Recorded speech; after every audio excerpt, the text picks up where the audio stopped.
I just want to deal in facts because there is so much speculation out there, and there is zero evidence that Hunter Biden or Joe Biden did anything wrong here. We should note, again, you and I have said this on the air many times, there is no evidence that Joe Biden was, involved in any wrongdoing. Of course, I want to note that there is no evidence that Joe Biden or Hunter Biden has done anything wrong. I just want to reiterate. And let's be clear for the viewers. There is no evidence Biden did anything wrong. I'll note again, because it's important. There is no, I repeat, no. There is no evidence that either Biden did anything illegal. There's been no evidence. There was no evidence. There's no evidence. There is no evidence. There is not an iota of evidence. No evidence Biden did anything wrong. There's really no evidence that Joe Biden did anything wrong. Nobody's ever accused there's no evidence whatsoever that Joe Biden did anything wrong. Got that? Joe Biden did nothing wrong. Hunter Biden did nothing wrong.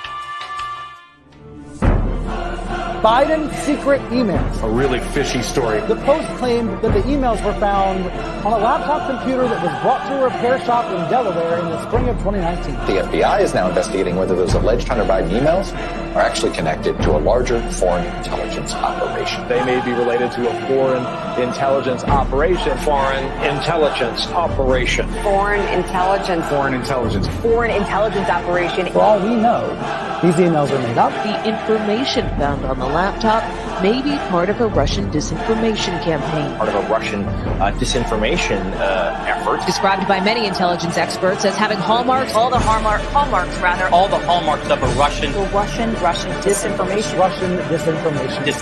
campaign. This is a classic example of the right-wing media machine. Don't drag the intelligence community into this. Hunter Biden's laptop is not part of some Russian disinformation campaign. The intelligence community doesn't believe that because there's no intelligence that supports that.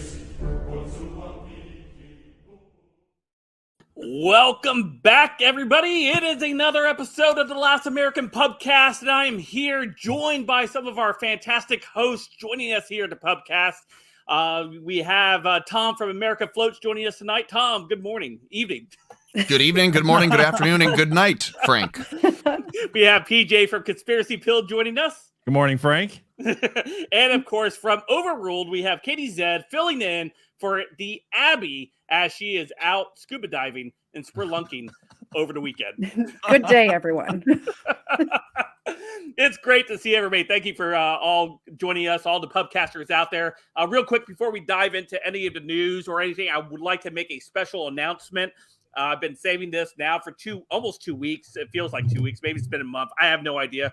But I wanted to share this with all of you guys before we get going into the rest of our stories. I just want you guys to know next week at 7:15 p.m., next Saturday, the Salty Cracker will be joining us live here on the Last American Pubcast. He will be here live for you guys to interact with as we dive into the stories of next week. So I'm very excited to tell you guys the Salty Cracker will be here. Salty is joining the Last American Pubcast. So make sure you raise your drinks for that. Man, that's awesome. Woohoo! Yeah.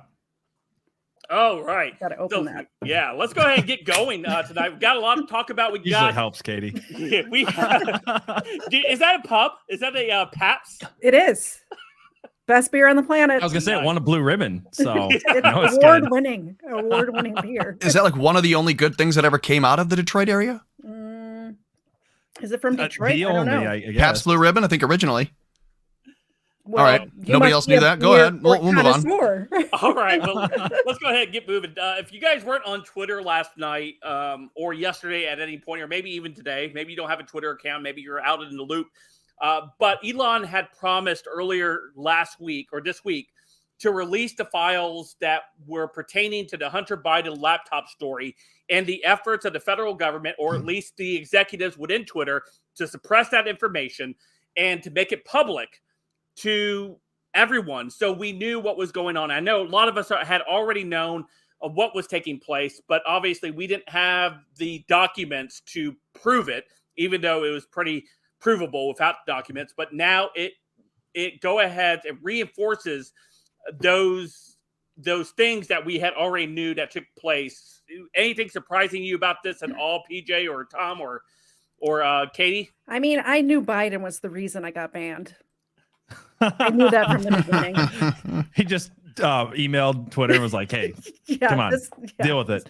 Yeah, that was part of the thing. Was they were the White House was actually, and certain politicians. I shouldn't say just the White House, but certain politicians were emailing Twitter and being like, "Hey, can you take care of this for us? Like, ban this person, silence this."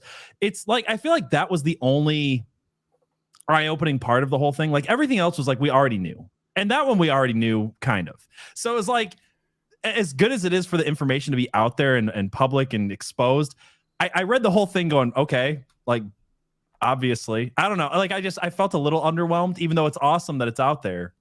It wasn't anything we didn't all knew, and I'm not saying us on the right, everybody knew it. Yeah, I'm glad Elon released it. Right, exactly. Oh, of course. It's great that he did. But I think everybody on the right, left, everyone knew exactly what was going to be in this. And then when they saw it, it's like, yeah, we all kind of knew this. But isn't that the point? And not right. I mean, I think it's like, yeah, it's underwhelming, but it's also exactly what was needed. Exactly, it's not some new thing that we didn't know about that changes the narrative. It's, hey, it's exactly what we all suspected was happening.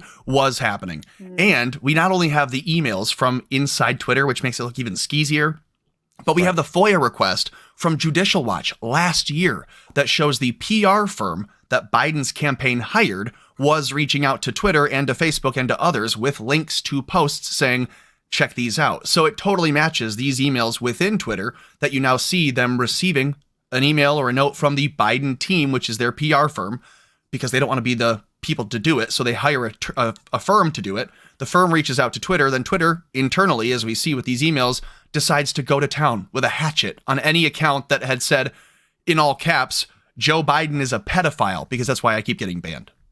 Yeah. And this was brought to us by Matt. Taibbi. It's Matt Taibbi. Taibbi. There we go. Thank you. Spot you that one, Frank. Appreciate it. And he brought this out in with the approval of Elon Musk. And here was the thread. We're going to read some of it real quick to kind of give you guys up to speed, because as I was mentioning to the rest of the pubcasters before we came on air, is that the second round of this should be dropping while we're live. So while we're live, we'll go ahead and continue to check in on this to let you guys know any updated information. But starting here, it said what you're about to read is the first installment in a series based upon thousands of internal documents obtained by sources at Twitter. The Twitter files tell an incredible story from inside one of the world's largest and most influential social media platforms. It is a Frankenstein tale of human-built mechanism grown out of control of its designer. Somebody was going to say something? No, I was just trying not to cough into my mic. Gotcha. Okay. Sorry. I'm glad we called you out on it. Yeah. Twitter in its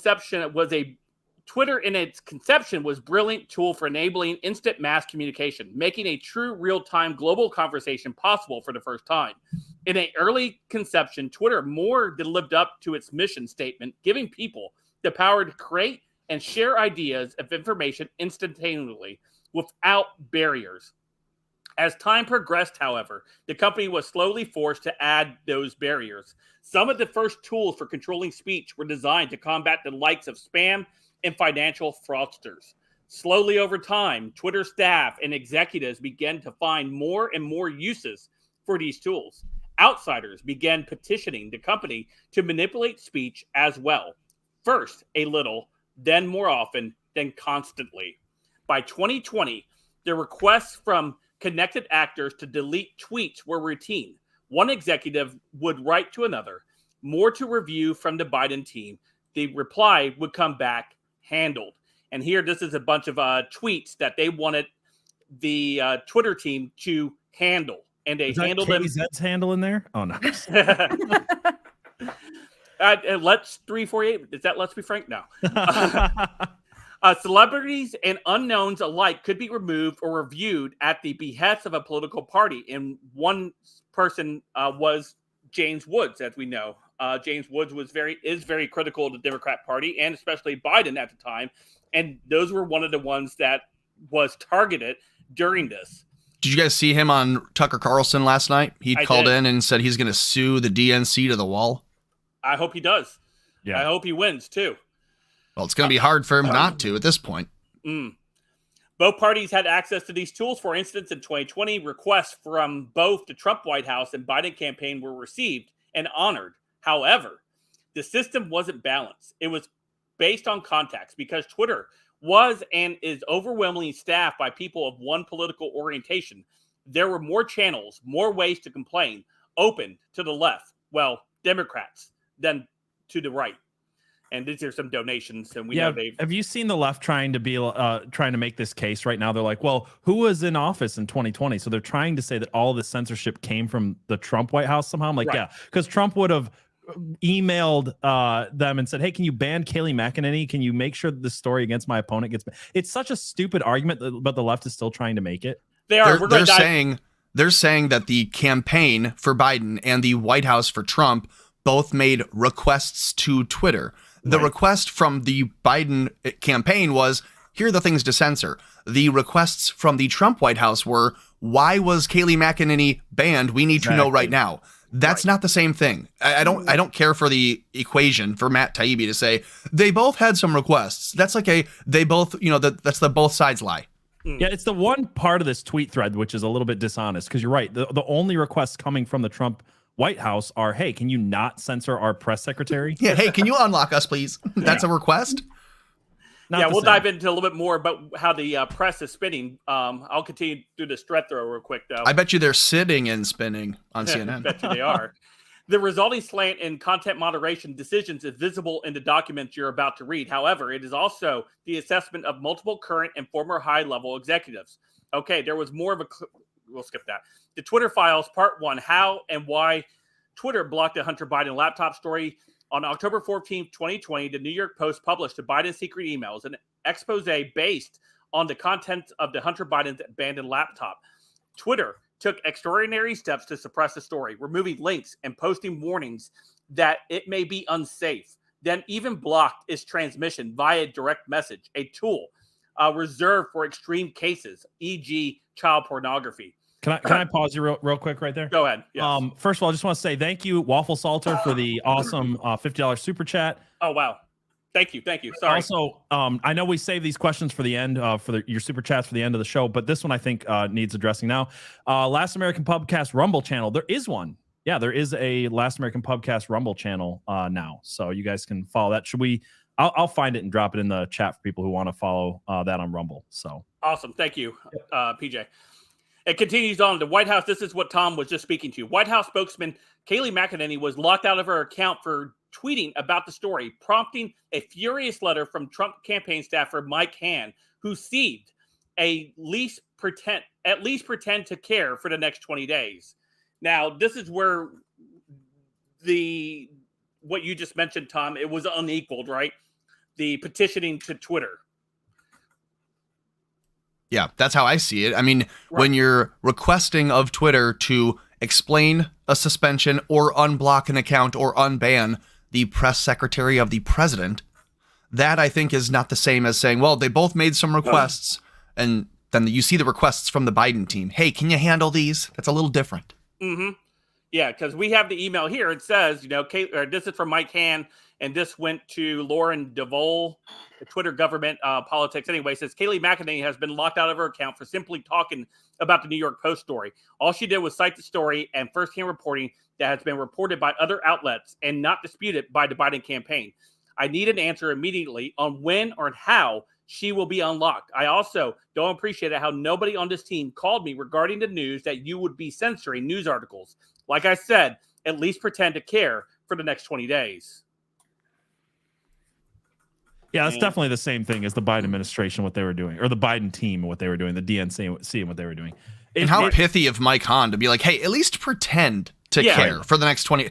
It seems like some people in the administration at that time had already given up. Because they're saying, hey, at least pretend to care for 20 more days while we excuse ourselves, basically. Mm-hmm. Mm-hmm. Hey, it's 7:15. It's 7:16. Make sure that you like the stream no matter where you're watching. Share a link to it. Katie Zed's laughing.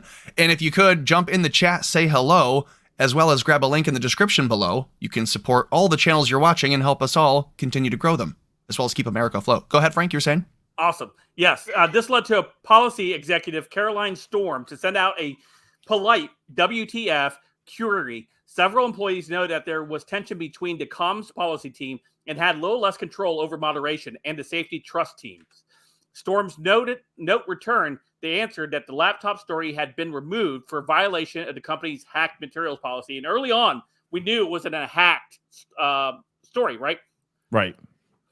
I mean, early on, we knew it right away. It was in the original New York Post article how Correct. they got the. So this whole thing, like, they kind of go on and be like, oh, well, maybe it is, maybe it's not. Normally, we have to have the FBI check and say that it's hacked. And in this case, it was never really a question of it being hacked. Like that whole hacked disinformation thing that we got from the 17 disinformation government agencies was Correct. always crap. Everybody knew it was crap. I think it is interesting that. Oh, sorry. Go ahead. Fake. Like, how is it? If it's fake, then why would it be hacked? And if it was hacked, why would it be fake? Right. And they ran with both depending on which person would believe which lie. Yeah. Yeah. I suppose they could say some of it too. Like you could say a photo of Hunter taking a selfie with a shirt off in a kimono is hacked. But then you could say emails between him and business partners, they could also say are faked. So you could take a real photo and then put a fake email next to it and say, look at the debaucherous Hunter Biden and now see this business he's doing. You'd believe the one because it's a photo. You believe the other because why wouldn't you?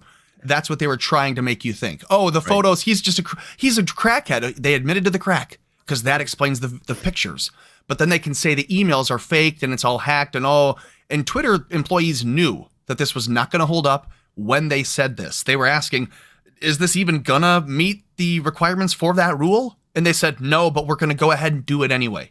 Mm-hmm. Well, right. But also, like, if it was, I agree with what you're saying, Tom, but if you're looking at the pictures as being, hacked and the information is being faked, you can look at either one independently and be like, wow, that is a lot of disgusting criminal activity. I'm sure some of you have seen the pictures and they're pretty criminal. Let's just but are you seeing them from a reliable source from Brian Stelter? Right. Yeah. I mean, I'm scarred from seeing those pictures. I'll never be the same. Same. It was. I'll never gross. eat M&Ms the same. That's for sure.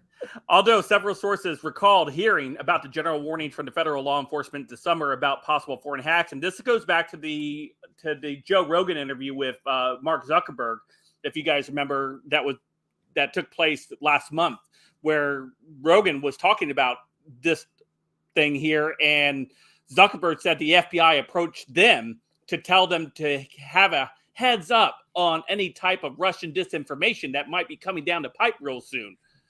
And I'm just going to throw this out there, you guys, and I might be the only one, but I don't trust Mark Zuckerberg. No. I don't trust what he's saying. When he says the FBI, guys, believe me, Joe, believe me, FBI came to me. You believe that? FBI came to me. I'm thinking, I don't buy that. I'm going to guess probably not. I'm going to bet that didn't happen. The way that he says it. I'm guessing it was not the FBI. It was probably other people. You have to look more like a lizard when you're doing a Mark Zuckerberg impression. Too much expression. I wish I could see your guys' faces. I only have one screen, so I'm on the Twitter screen right now. So yeah, guys, send your super chats. Frank needs another screen. He's on one. I'm buying Frank a second screen for Christmas. That's just happening.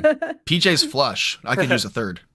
So here we go. Number 23 here. The decision was made at the highest levels of the company, but without the knowledge of the CEO, Jack Dorsey, with former head of legal policy trust Vijay Gaddy playing a key role. They just freelanced it, is how one former employee characterized the decision. Hacking was the excuse, but within a few hours, pretty much everyone realized that wasn't going to hold, but no one had the guts to reverse it. I don't know if it's called freelancing. I think they mean like they were like winging it. Like he was freeballing it. Freeball. That's how they would call that. In high school, you'd say, he's just freeballing it. You can see the confusion in the following lengthy exchange, which ends up including Gaddy and former Trust of Safety Chief Yoel Roth. He's gone now. Yep. Comms official Trenton Kennedy writes, I'm struggling to understand the policy basis for making this as unsafe. And Yoel Roth was more than happy to go ahead and make it unsafe, wasn't he? He's over there on Mastodon. Is that the new site that all libs are running over to now? Mastodon? No, what is that thing called? You talking about the social media site that they're all talking about? Yeah, that they're censoring each other on there. It's only really being talked about by Occupy Democrats, and I can't freaking remember what it's called. Yeah. Probably our girl Joe is probably talking about it as well. Do you think that Kanye West knows Yoel Roth? You think they're friends? Just curious. I don't know. We get into the Kanye story here in a bit. No, I was just teasing because Yoel Roth is like super Jewish. Yeah, and he's the censor at Twitter. And it's just like, scratcher. They, right? Who's they, Tim? That's why I'm leaving. By this point, wait, is Zed short for like Zedanauschwitz or something like this? By this point, everyone knew it was effed, said one former employee, but the response was essentially to err on the side of continuing to air. Former VP Global Comms Brandon Borman asked, "Can we truthfully claim that this was part of the policy?" To which the former Deputy General Counsel Jim Baker again seems to advise staying the non-course because caution is warranted.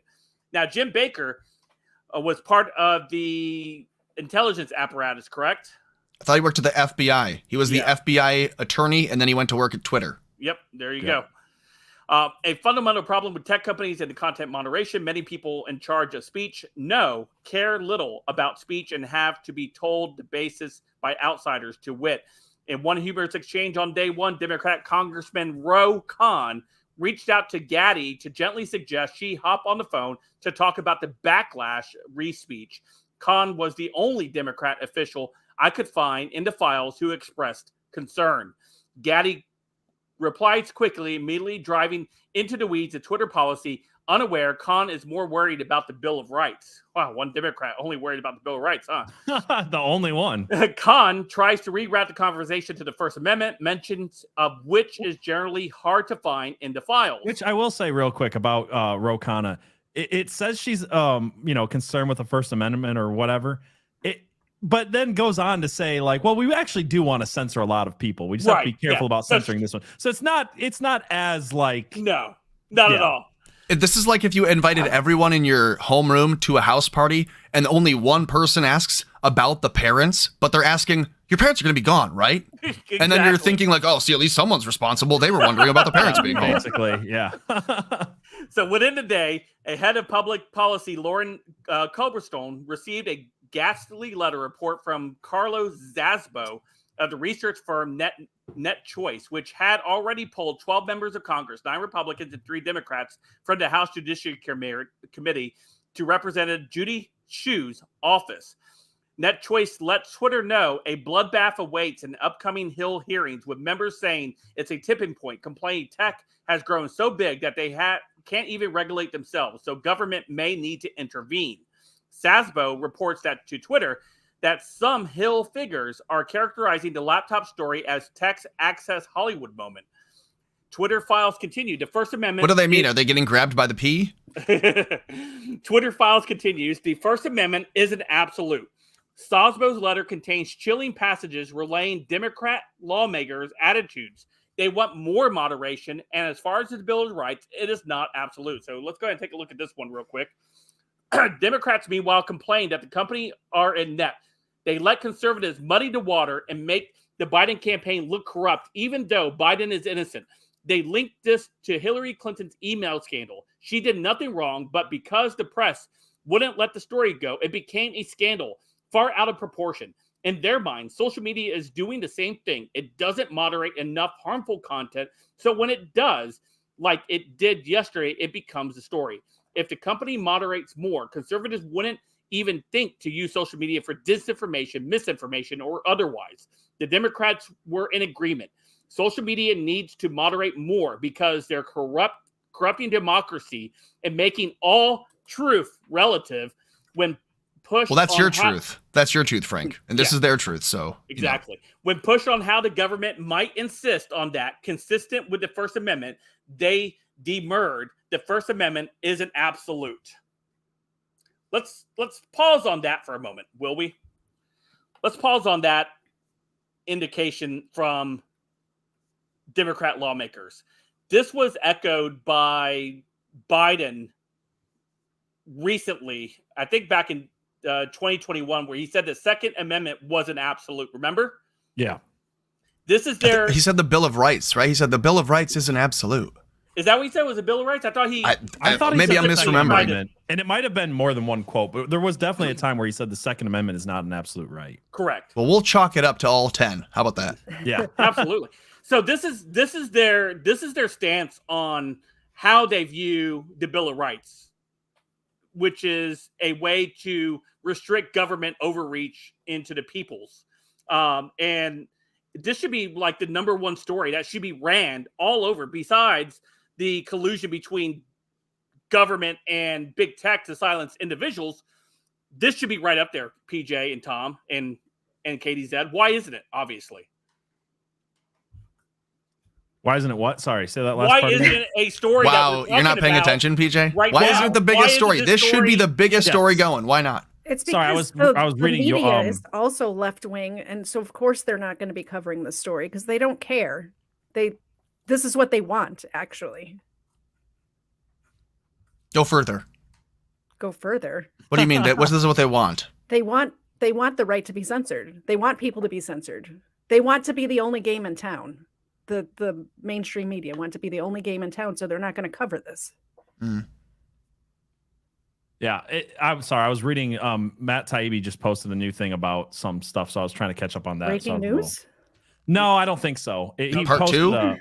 We're not. No, I was hoping it was, and that's what I was reading. So that's why I kind of missed what you're talking about. But it's basically he just posted a bunch of responses to this from the left and just showing what hypocrites they are. So okay, so we're going to circle back to that, and so that way PJ can get some thoughts wrapped together here. I think I've been trying to make sure. I just didn't want to miss it if he put out the part 2. Was this the last one? Was there only 36 on here?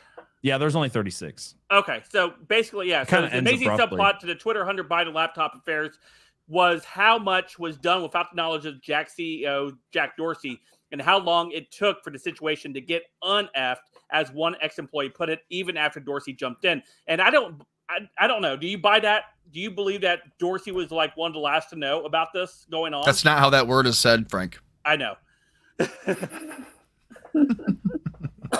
I think it doesn't matter, to be honest. Like, I think if Dorsey knew or he didn't, like the whole ethos at Twitter is like this is the company that he built, was one that was willing to just work with politicians in the background and censor anybody they didn't like. So it was definitely something that was built by Jack Dorsey. Whether it became autonomous without him or not doesn't really make a difference. I mean, judging from that, remember that old interview when Tim Pool was on Joe Rogan's podcast with the people from Twitter, Jack Dorsey and Vijaya Gotti.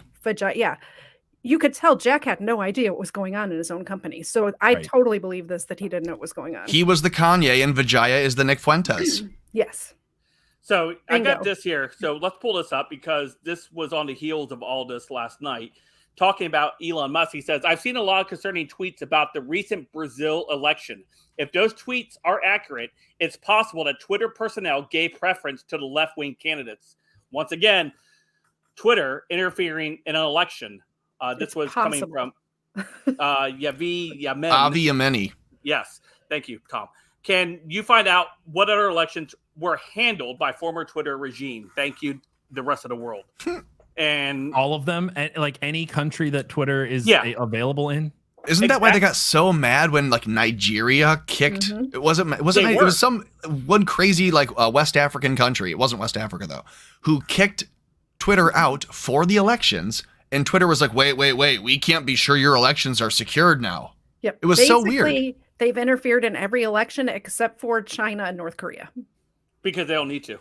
Do you think that the Twitter is actually just a front for Intel? Or do you think that 100%. Jack really did create it and that people just infiltrated it and made it an Intel agency? Well, PJ had a interesting, he covered this on Conspiracy. Well, yeah, so like LifeLog was one originally that was created by DARPA, right? And DARPA's the people who created the internet originally, before it was fully integrated at CERN. The internet. Yeah. No, he created Man Bear Pig. He did.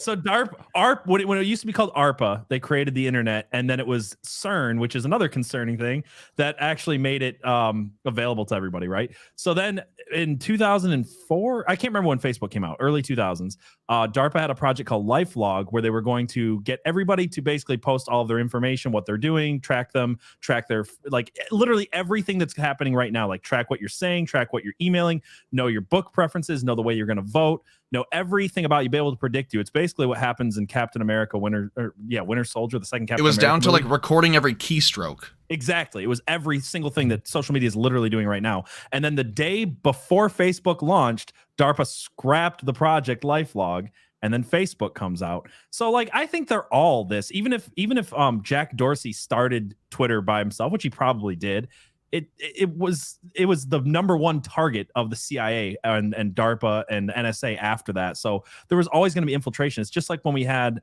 Radix on, and she's like, yeah, like every single militia right now is heavily infiltrated by the government. That's what every single social media is. Right. I wonder, okay, so Facebook had that little silly Jew fro wearing front man for a while. What was his name? Oh, Mark Zuckerberg. And now FTX, very similar, also has a Jew fro kind of squirrely looking guy. Probably won't ever go to prison, but it's definitely a criminal. Do you guys see a pattern at all here? I don't know. Just Ask me. Kanye. Can we get Tim Pool on the air? Maybe he can help us with the It's just the mainstream media, you guys. What do you mean? We can't keep grouping people together, individuals. Tim Pool hoodie, or I refuse to say anything that will get me kicked off the internet. Do you remember when Facebook did the 10-year challenge where they wanted you to update your pictures, and everybody was like, "This is an op. This is an op." Because that's about the time that I quit Facebook. Oh my gosh. Yeah. So now they're trying to get everybody. Sorry, this just reminded me of a story that I just saw. Now they're trying to get everybody into this metaverse thing. And I swear I have a story about this here somewhere. European Union spent $400,000. Show this to you guys. European Union spent $400,000 on a metaverse party, which attracted a total of 6 people. You didn't put it up. You didn't put that story up. It was. Did I hit the wrong screen? Sorry about that. Story. What do I keep doing? Dude, it's the robots. They're all over us. Stop putting Tom's story up. We're not ready for that. They're hacked into the mainframe. Sorry. Hey, wait, while you pull that up, can I actually do something different? Because there was a thing in the chat that asked if we could show Jewfro. So I just thought we would share this. They said we need a picture. God damn it. They said we need a picture to see what that is. That is this. That's not a Jewfro. That's what do they if call you those? Google, I'm just sharing. I Hey, know, but what do they call those things? Oh my gosh, the Gen Z. Mark guys Zuckerberg call look. This look right here. The look that the FTX kid has. It's the same thing. It is. That's what we're referring to. I can't think of what they call it now, though. The Gen Zs call it something. I can't remember what it is. Waffle top, waffle salter. There you go. You got it now. You got the story, PJ? Yeah, I kept pulling up the wrong screen. The European Union spent $400,000 on a metaverse party, which attracted a total of 6 people. And I just find this funny. Like they're really, really pushing metaverse the same way that they were pushing all the other psyops. Except for this one, it's like nobody's interested, and I love it. I bet the 6 people worked on the project. Probably. I bet you they were all FBI or CIA agents. Oh yeah, it's like the ATF, FBI, CIA, NSA. They're all pointing the finger like Spider-Man meme. Yeah. So coming in from that story here, this is Brazil right now because of more revelations of what we're finding out. Twitter interfering in elections, and they've already had questions in that election. Military deployed in Brazil. Martial law coming next week, maybe. Military vehicles have been spotted mobilizing in Brazil as President Bolsonaro met with military leaders at a ceremony to promote new generals in Brasilia's Thursday. Martial law is coming next week, says Brazil observer Matt Tiemann. There, thank you. Elon Musk noted Twitter may have interfered in Brazilian elections. I have sources on the ground saying that the reservists are being activated right now, starting yesterday in the smaller to mid-sized cities, journalist Matthew told Steve Bannon on December 2nd. You can already see videos of tanks being transported to strategic points and chokeholds around the country. I think by next Wednesday or Thursday, the generals are going to put a letter in front of Bolsonaro and say, sign this, activate us. We believe we have the act to right now, according to the Constitution, and it goes after these voting machines, arrest these judges, and then the house of cards will fall. So Brazil is still kind of in turmoil with what's going on with their election. Sounds like it's all coming together.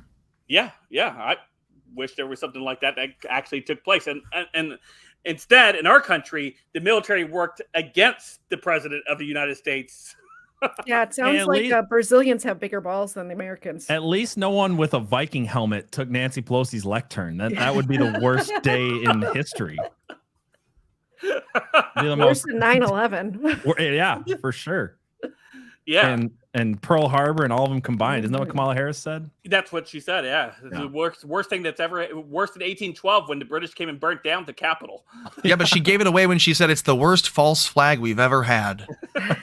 Well, it's definitely worse than when Obama's friends actually put a bomb in the bathroom of the Capitol building and blew it up in 1971. What was that? Weather front or storm front? Weather Underground. Yeah. Who could know? Yeah, have you not done a series of Weather Underground yet, PJ? I haven't, but it's in the works. I've been reading a very extensive book on the Weather Underground. That could be a true crime crossover. That would be a great conspiracy true crime crossover, because there was a certain person who knew Obama was part of the Weather Underground and then kind of died, after they all speaking do about it. Yeah. They all do. Yeah. So... it's crazy to me though, those people, the woman in particular, I can't remember her name off the top of my head, who was involved in that particular plot to put a bomb in the Capitol building and it exploded, is not in prison and still involved in leftist politics today. Didn't someone release her from prison? Like Clinton or somebody gave her I think clemency? Clinton gave her clemency, yeah. Didn't she live in Cuba or something now? No, she lives in Boston, I think. She's an activist. She's like a leader of something right now. She's still I'm active. thinking of somebody else. Yeah. Yo no sé. Yeah, well, there's a lot of them, but I'm her in particular. I can't think of her name. I'll have to look it up. Speaking of FTX and the Jew froze or whatever, this is Maxine Water in the U.S. House Committee on Financial Services. She says this is how Frank survives on YouTube, by the way, because he says those things. He's like, yeah, because the Jew froze or whatever, and like the AI doesn't know what that is. They're like, the Jew froze or whatever. That's not even a thing. Go on. I got a comment this week on Conspiracy Pilled saying, I don't understand your transition here where you said, speaking of black people. I was like, well, Frank was in chat and it's a thing. So. Yep, transition to black people. SBFF text. We appreciate that you've been candid in your discussions about what happened at FTX. Your willingness to talk to the public will help the company's customers, investors, and others. To that end, we would welcome your participation in our hearing on the 13th. How cordial is that for somebody that stole billions of dollars? I hate to say that I literally called this one from day one. I kept saying, people kept telling me how wrong I was. They're like, no, this is the most wanted man in history. He's Bernie Madoff. He had the biggest Ponzi scheme. They're gonna go into Costa Rica any minute and extradite this guy. And I'm like, no, his bill is going on the floor this month. Originally they said the 7th. I guess now it's the 13th. And he absolutely will not see a day in prison. And now I've watched how many interviews of him with like New York Times and MSNBC. And now Maxine Waters is reaching out to the guy. He seems to be. We probably could. He's not doing anything. Did you guys, if any of you have Hulu, I think it was, or maybe it was, maybe it was that. There's a George Stephanopoulos interview with SBF, and if you watch that and the body language of it, my wife and I were watching this morning. It is. I mean, it's telling. It's awful. He basically is like shaking and making himself really small and looking into the camera deviously, and then like trying to pull away with lies, and just it's awful. So. There's a lot out there on him now. He's talking to anyone and everyone. We could get him on. Probably. Got to him. I'll come back for that. Library says Library Coin, I think it's a blockchain. I love their response. It said, hey, Maxine Waters, we would like to be treated nicely by the government the way the criminals like SBF are. Can you let us know how much to write a check for and where to send it? Feel free to DM if you want to keep this private.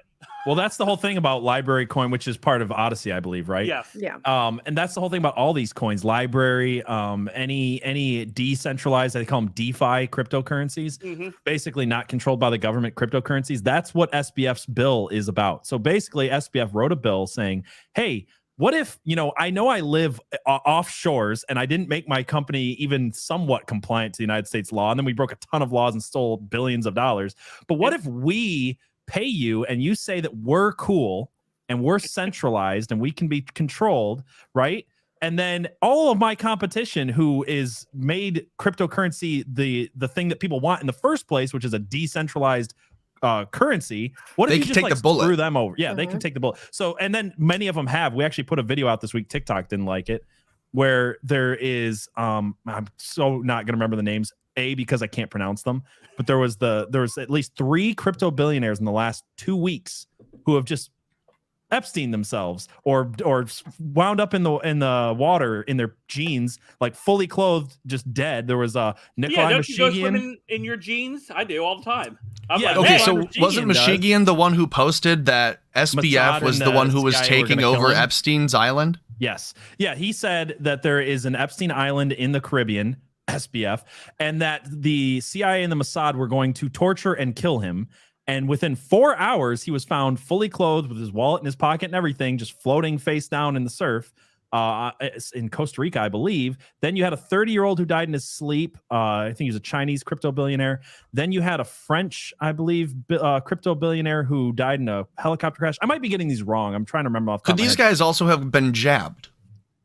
Well, the 30-year-old, that one is legitimately like, I wonder, because he died. He did die suddenly in his sleep at 30. So he might have just been jabbed. But there's at least, I think we're up to 5 now, crypto billionaires who have died. And then the one guy that everybody knows the name of, SBF, who's the most wanted man in the world. But he's the most connected too. Exactly. Well, because I think he's been an asset from the beginning. This guy, of course. And how about this? What about nowhere? There's like 10 billion missing. He's got a harem of people in the Bahamas, and now you see all these people that he knows, or like, I guess, analogs of him, people that are doing the same thing in other businesses, all winding up dead. Yep.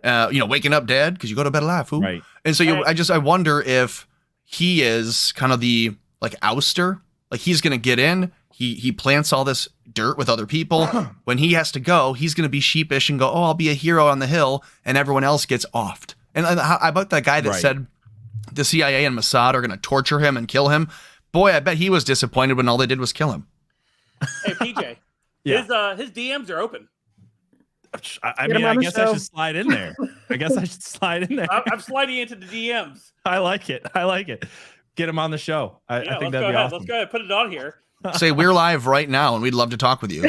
He's probably online right now. He's playing League of Legends though, so we'll have to get in between some. Yeah, but going back to this guy, saying that he was the reason I think that this guy's always been an asset. His man in the chair, this Asian guy, no one knows who he is. There's one picture of him on the internet. It's the back of his head.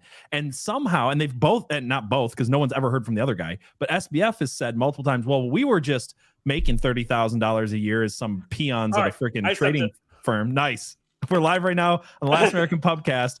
Would love to have you on to talk about crypto. Drop the link. Yeah, you can drop the link. Here, let me grab it. Drop the link in the chat or in the message. But anyway, so then he goes on to say, yeah, we just became rich overnight because we were investing $10 million a day into Bitcoin.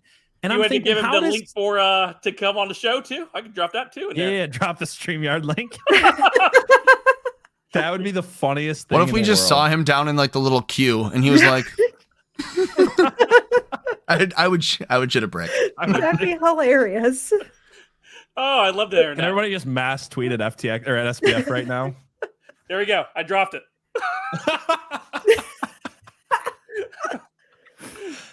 There we go. Maybe he's online and he'll say, "Hey, stop doing what I'm doing right now. Like, I'll come on and join them." I haven't incriminated myself on the internet in 5 minutes. Let's do it. Ask him like, "Hey, are there any other businesses that you plan to have bankruptcy declared with soon?" Yeah. Did you guys see that? Did you guys see that interview though, where they were trying to say it was all mismanagement, and he just like he didn't use stop losses, and that was the whole problem. It wasn't the massive back door and the $40 million or $400 million that just disappeared overnight, and the fake hacks and the $10 billion transfer to Alameda. They were trying to say, oh, you just didn't put in stop losses, and it was just a thing. That's what he tried to tell George Stephanopoulos. He was trying to say, like, I was just really optimistic, and I was playing a game of numbers, and I was just looking at probabilities. And, I was thinking the numbers were awesome, and I could game the system, and the probability of you guys figuring it out was none. But hey, sure enough, I got busted. Don't look at me. All my friends are dead. Yeah. Yeah, I'll let you know if we get a reply from him. But we'll see him pop in. Yeah. If he pops in, it would be epic. He's like, yeah, I went back and watched, but you guys got it all wrong. I don't have a Jew fro. It's a Jerry curl. He's like, that's the only thing I want to argue about is that's not a Jew fro. That's a perm, baby. Also, I'm done with League of Legends. I'm on to the new Call of Duty. So yeah. Or maybe he's playing the new He's Fortnite. like, I'm playing Raid Shadow Legends.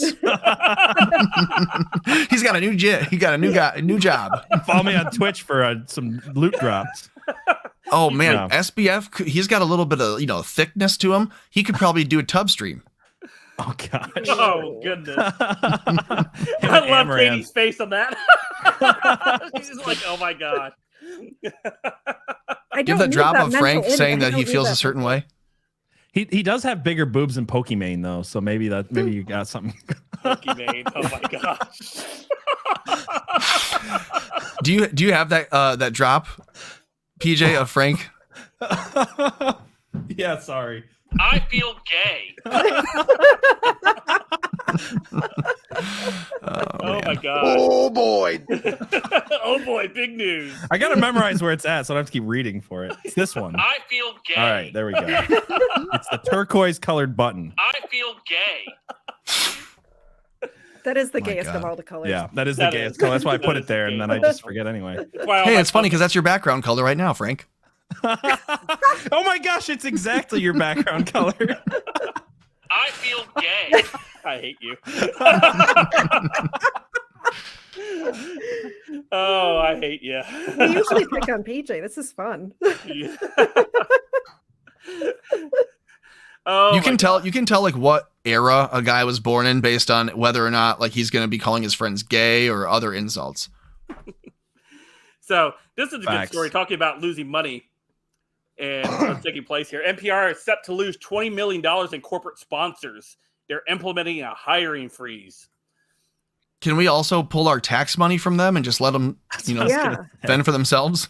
That would be amazing if we could do that.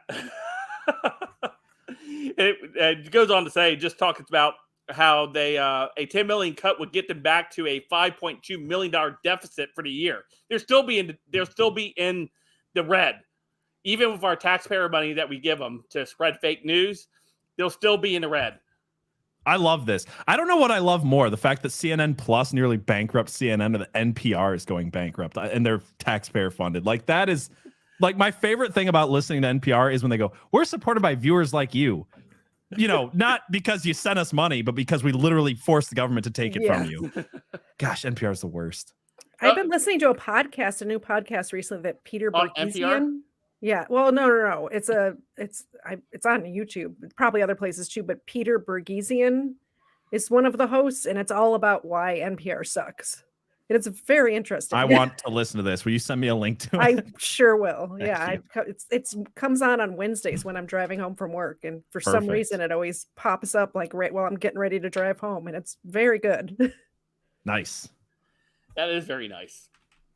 Oh, sorry. I wanted to. There was one chat that I wanted to say earlier. Are we not streaming to Rumble right now?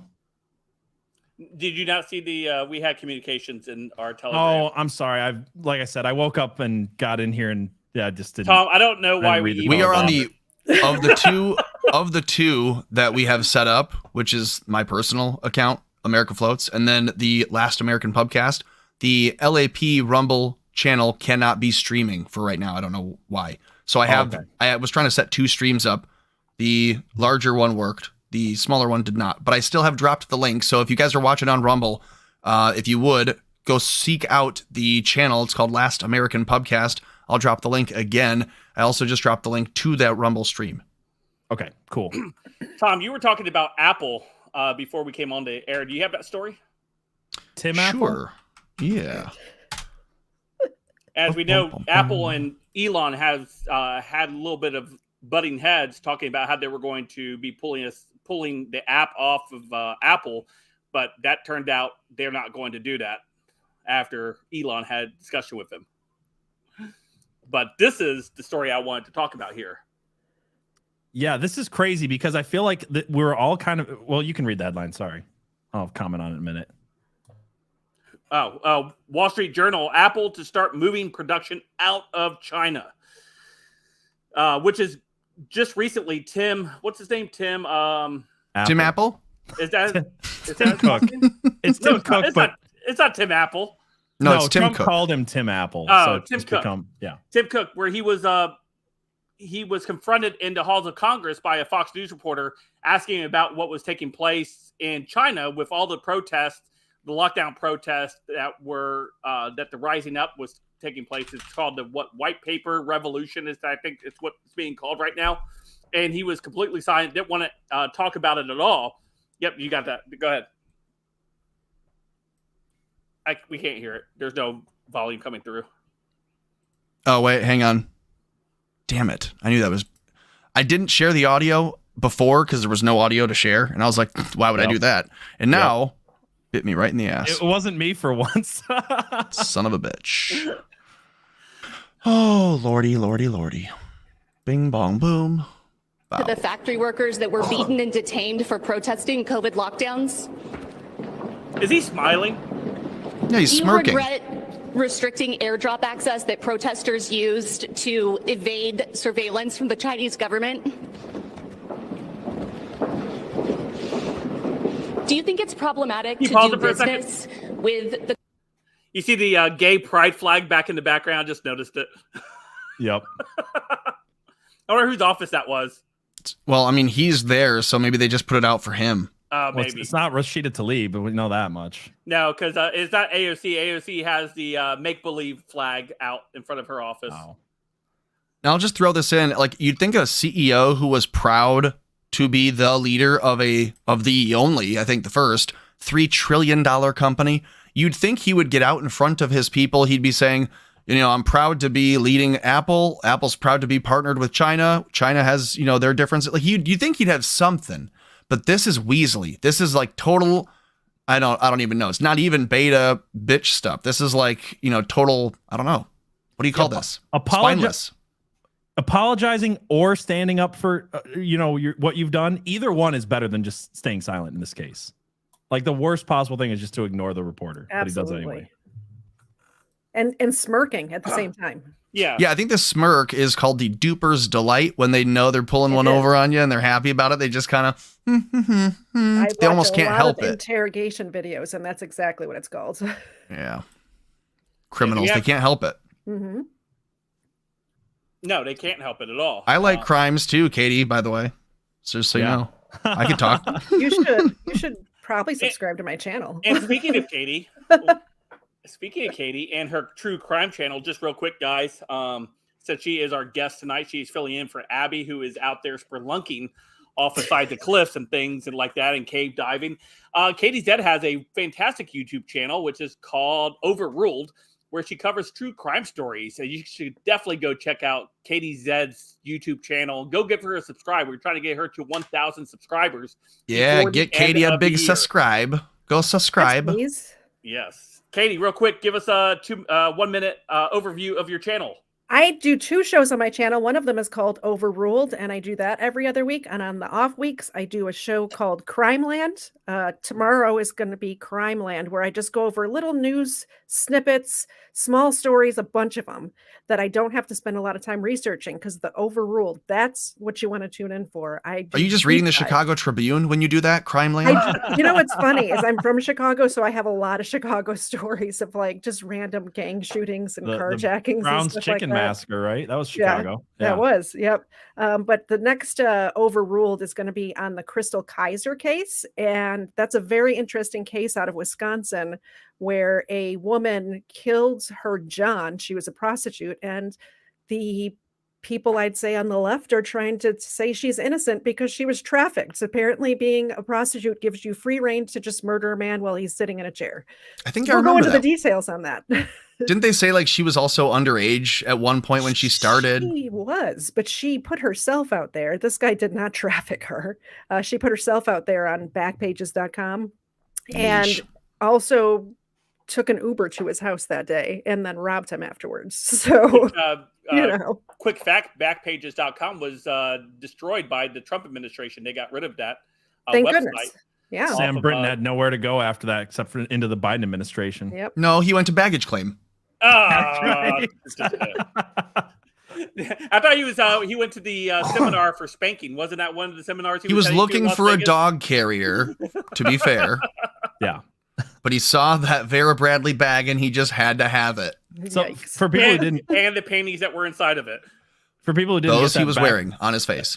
The Backpages comment. Sam Brinton had a whole article he wrote or blog he wrote about how Backpage's trafficking 14-year-old boys was a good thing. Actually, that's not a joke. I think I do remember that. Was he with the Michael Weiner, that senator from California who Anthony Weiner? Anthony. No, not Anthony Weiner. No, his last name's Weiner. Senators named Weiner. Scott. It's Assemblyman Scott Weiner. Yep, and he passed he helped pass legislation to lower the age. It was, I believe it's something like you can commit sodomy with a minor if they're over 14, and you can have sex with a minor if you are not over 10 years difference in age of them. And also, he helped to ensure that if you passed on age knowingly, you would not be charged with a felony. Whereas before it was a crime if you had HIV or you were HIV positive and you did not tell them, and then you had sex with them and you even exposed them to it. They don't even have to contracted it. If you exposed them to it, that was the crime. And now it's like, well, hey, who cares? Okay. Don't even ask. Don't ask. Don't tell. Not a crime like shooting a guy because you're a prostitute. They don't expect you to live another 10 years anyway. They want the world to end before that. So they don't care. You're not going to contract HIV and then have it develop to be AIDS. I think the world will end before that. I think he was also instrumental in securing early releases for people of sex crimes as well. And specifically the pedos. And so that's, I think, why he faked his hate crime hoax recently. You saw that, right? The Assemblyman, that's what you're talking about? Yep, I'm actually pulling that up right now. Maybe rule of thumb here is don't vote for a politician whose last name is Weiner. For cereal, sounds like a good rule of thumb. Yeah. I mean, and I think we can branch out from that too. I gotta say though, like Scott Weiner did Anthony Weiner the biggest favor ever, because if people look up Senator Weiner or whatever like that, they're just gonna come up with like someone who's way worse. He's like, yeah, of course I sent my junk to a 14-year-old, but at least maybe that's why they put him in place, because every so often they're gonna see a Google search for Weiner senator, and they're gonna be like, right. The photo gets out. This is Charlie Kirk, who was actually calling out Scott Weiner. Gosh. He said, help lowered penalties for certain sex offenses against minors. True.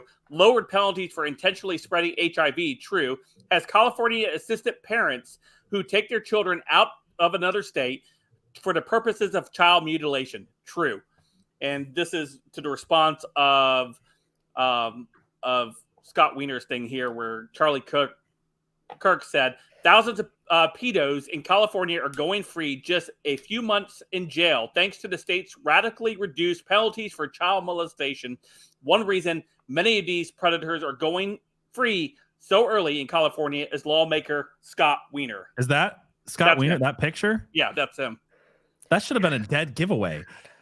But people in California voted for that. Yeah. What's his thoughts on intentionally spreading COVID? I don't know if you guys are a believer in this or not, like I am, but I don't know that the votes are always secured. And so I'm thinking that it's possible they didn't actually elect him, but that he's just the guy that they said won, and it's California, so it's believable enough. Yeah. Kind of like when Newsom got recalled and then won overwhelmingly. Yeah. Overwhelmingly, yes. But even that, all that aside, like even if you look at him and you were going to vote for him, and then you see what he's done in office, that would be the reason not to re-elect him. But it doesn't explain why Cenk didn't win. I mean, he's pretty radical view. He figured they would got him the votes to win. Cenk, they're waiting. They're waiting. They want to get the pedo stuff in before the animal stuff. They're not ready for that yet.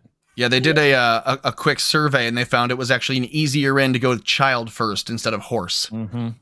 Speaking of California and San Francisco and the things that they are doing, Tom has another story pertaining to killer robots going in and taking care of crime in San Francisco. I thought this was supposed to happen in Detroit first. I've seen RoboCop. RoboCop was awesome. If it did happen in Detroit, maybe you guys would actually have cleaner elections. I'm just saying. I think the only way to fix Detroit involves atom bomb, but I don't know. Hey, a hydrogen bomb could work. Yeah, that's true. So what do we have here, Tom? I don't know. You can read it. Oh, my goodness. San Francisco to allow police killer robots. I'm not on the screen. I got to go back over to you. So what does the article say, though? like outside of the headline. Oh, I'm sorry. Yeah, by Ben Derrico and James Clayton. It says, San Francisco's ruling Board of Supervisors has voted to let the city's police use robots that can kill. The measure permits police to deploy robots equipped with explosives in extreme circumstances. So if you were thinking that you could get shot by a robot, you won't. You'll be blown up by one instead.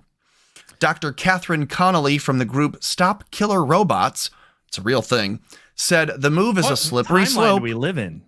I want a robot. Well, you guys, it's 2022. I mean, we can't end the years of 2030 being in a complete civil war overrun by the robots if we don't start sometime. I just wanted Jaws 3D and a hoverboard. That's what 2015 promised me in Back to the Future 2, but instead we're getting killer robots. It says the city's police, the San Francisco Police Department, told the BBC that they do not currently operate any robots with lethal force, so they'll be allowed to now. Basically, the idea is Wally will have an IED strapped to his chest and will go into the bank robber and blow everybody up instead of a sharpshooter taking one guy out. Did we buy these from Saudi Arabia? What I don't get is I thought we could just call in a social worker to talk people down. Why do we have the need for a killer robot? Makes no sense to me at all. So what happens when the robots download the FBI crime statistics? Racist robots, that's what. Racist killer robots is happening. That's what's happening. Yeah, let's see if there's any kind of precautions against that. California, nope, they're going to become racist. If this was 1985 and you were like writing a budget bad like action movie, right?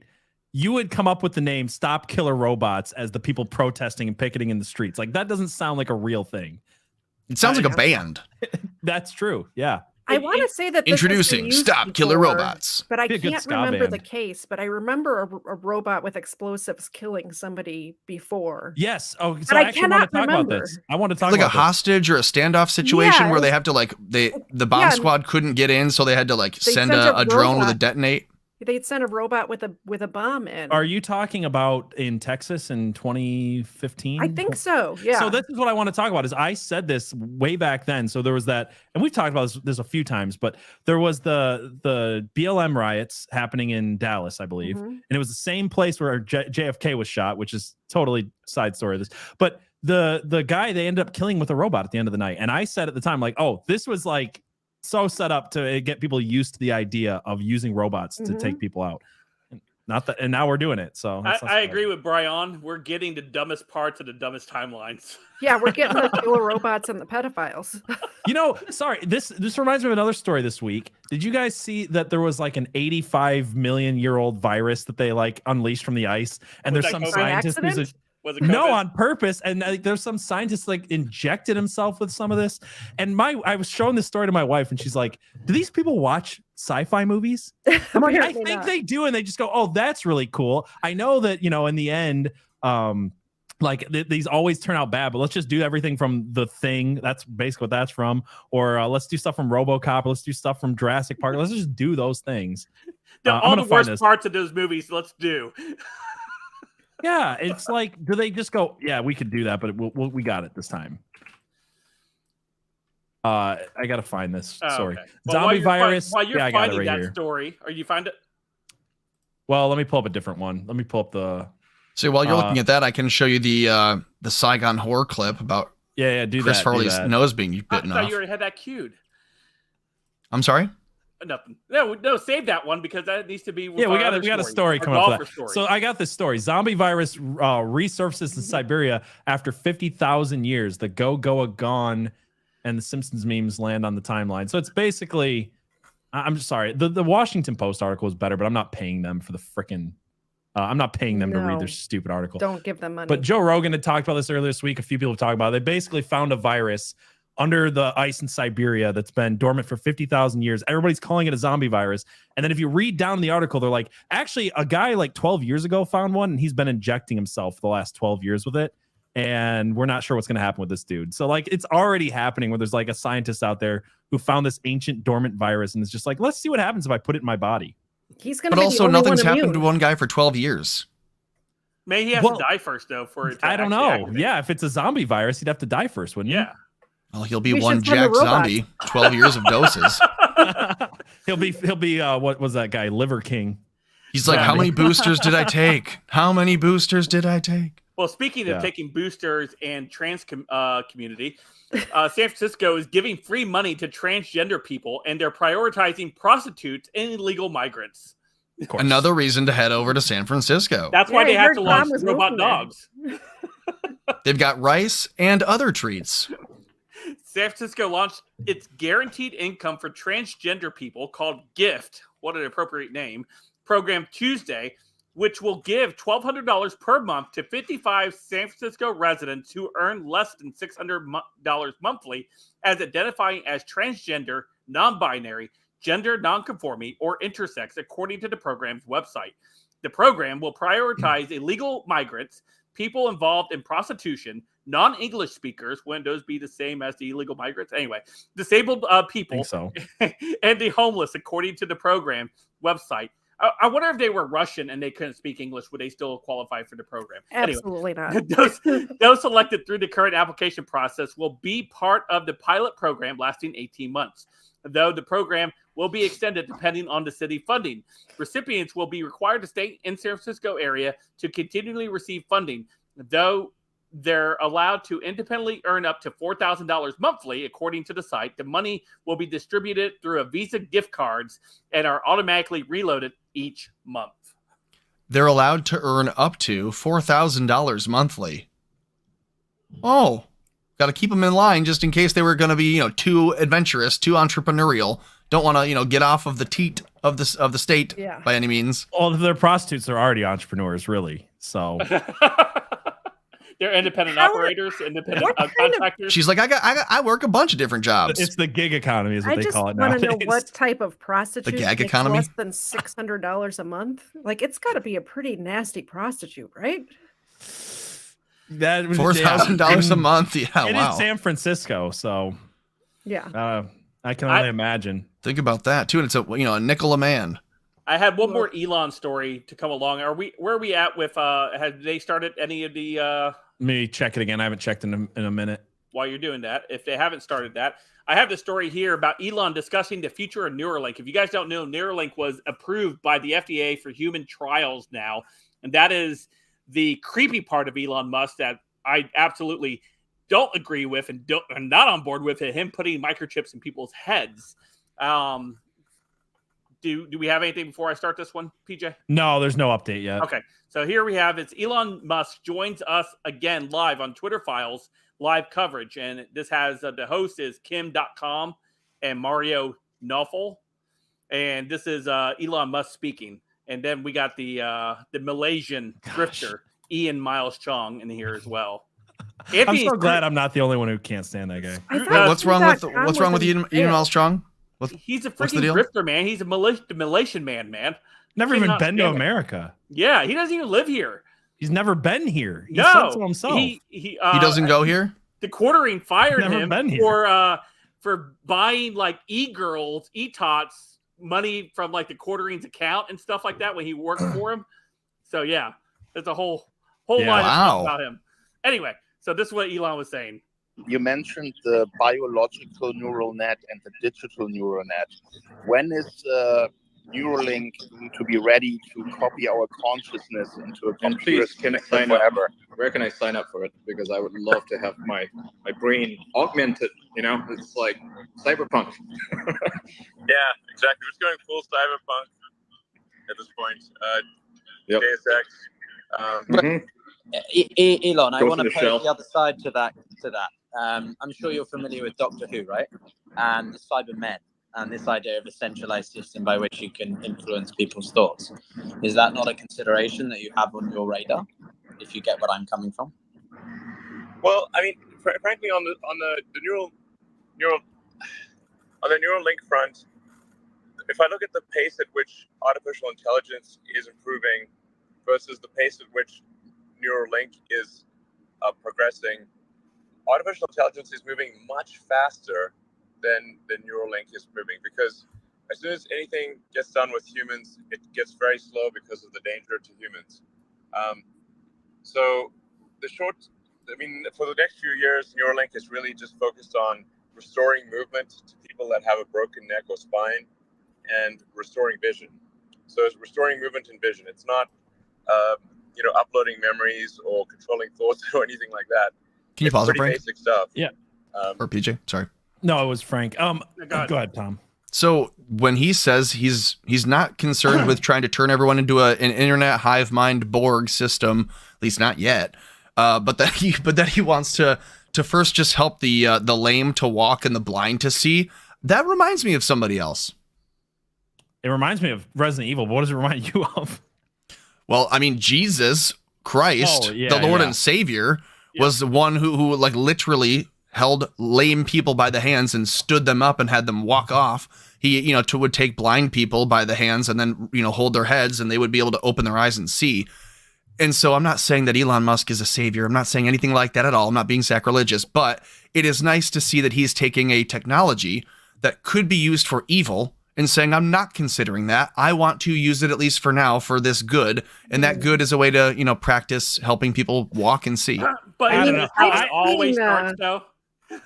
I've seen Black Mirror. I know how this is going to end up. See this, yeah, exactly. So what my thought on this is we were just talking about the zombie virus and the killer robots, and how is it that these smart guys take it, and then Elon Musk goes right into, well, it's kind of like Cyberpunk. I'm like, I played that game. That is not a future I want. And these people literally will take inspiration from these like dystopian, awful futures where in Cyberpunk, like they basically put everybody into a hive mind and they can hack your brain and control you like 1984 style, but like way worse. That's kind of like Cyberpunk's got a lot of those elements. And I'm listening to this guy going, they literally do this. They literally watch dystopian movies and bad sci-fis. They're like, yeah, you know how in those movies they said they were going to use it for good and then it like turned really bad? We're going to do that. And we're going to use it for good. And I'm like, it's circular reasoning. Like we're going to do that, but we're just going to stop somehow. And like he even says it there towards in the middle there. He's like, well, you see, if you look at artificial intelligence right now, they have no regulations. They're going like full bore and I'm scared of that. And it's like, yeah, but you're kind of opening the door on Pandora's box. Like you're going to be the only one that wants to, chip people. Yeah. So I completely understand what you're saying. And I want to push back on it from the perspective of someone from the future looking back. Right now, you are the person in the future looking back on like the first ever electronically controlled prosthetics. Like when someone has like an arm attachment that they put on their nub and then they can use their brain to actually make a fist and close and open on things. That's something that when you and I were born, maybe they were just developing. And now it would be a thing that like you could go and get that. Then they probably would have said, this is dangerous. This is all kinds of, they had all kinds of concerns. How will this affect this, that, and the other? This is the same thing. And in the future, I'm guessing people will look back and be like, how did we... I think there's a difference between a prosthetic, which has always been a thing. It was a peg leg and we've just made the technology better, or a hook or whatever. And then going straight to like chipping people's brains. I think that's like, I think there's a definite line there where it's like a tool that you're attaching to someone that's not like able to mess with like their brain. I think it's a hard line. That's, I don't know. Okay, so what's a cochlear implant? That's the ear stuff, right? Yeah. But that's kind of that's a soft tissue. Yeah. That's a soft tissue being like forever conjoined with tech that allows you to now do something a normal person can do. Sorry, but like that's exactly what we're talking about. A cochlear implant has a battery, has all these other issues. So eventually, yeah, you may have to have work done on your cochlear implant. But like, I don't think that you would see a person in 50 years walking with a chip, seeing and telling them like, hey, you don't want to get hacked. You better sit in that wheelchair. I mean, they'd probably laugh at you. We've already seen what happens when you make people soft cyborgs, which is the smartphone, and then putting that technology in their brain. That's what it is. No, I'm dead serious. If you think about what a cyborg is, it's a human who's enhanced by technology, right? Right. And you're talking about a smartphone. I don't know if it's enhancing me. I think it might be making me worse. That's my point, though. That is my point. Is when you everybody who's looked into cyborg technology says this. They say actually we're already partially there because of the phone. People can't go anywhere without their phone. They rely on their phone. Their phone tracks them. Their phone records them. Their phone monitors them. Their phone brainwashes them. And if we were going to put that inside people's heads, I'm not for that. That's my point. It's like we're already. Oh well, no, and I'm not either. Yeah. No, he's saying he's not even for that. He's only for making this thing work for a person's legs that don't work to now work, and someone's vision that does not work to now be able to see. And that's those two things I'm on board with. That's what they said with the T virus. The T virus was going to make it so people could walk again. It turned them into zombies. Like, that's my point. It's let's sci-fi. Let's see what Elon finishes saying, because we haven't got through the whole thing yet here. So let's go ahead and finish his thought. It's like the early days of computers, you know. It's basic, but it's life-changing, though, right? I mean, being able to see, if you're born blind, that's a gift that I don't think anyone would pass up. That would be amazing. Yeah, and that's very doable. So what I'm saying about Neuralink is that you'll be able to see anything that Neuralink's doing. You'll be able to see coming from very far off, because you've got to go through the whole FDA device approval process. That takes ages. You've got to evaluate the safety in humans, and that takes a long time. So it basically is very slow compared to the development of digital superintelligence, which is very fast. Now, I do think for a long time that we ought to be more cautious in the development of digital superintelligence because this represents a danger to the public. And just as we have other regulatory agencies that oversee dangers to the public, like the FDA or the FAA or any one of a number of FCC,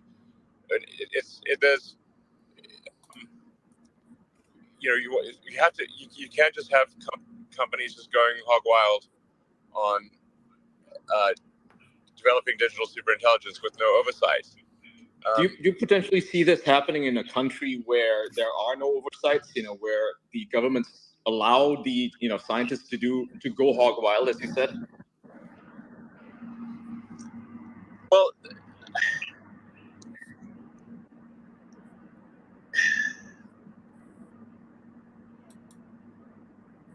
look, there's the things we can control and the things we can't control, and I think there should be some kind of oversight in North America and Europe. All right. What's your thoughts on that, Frank?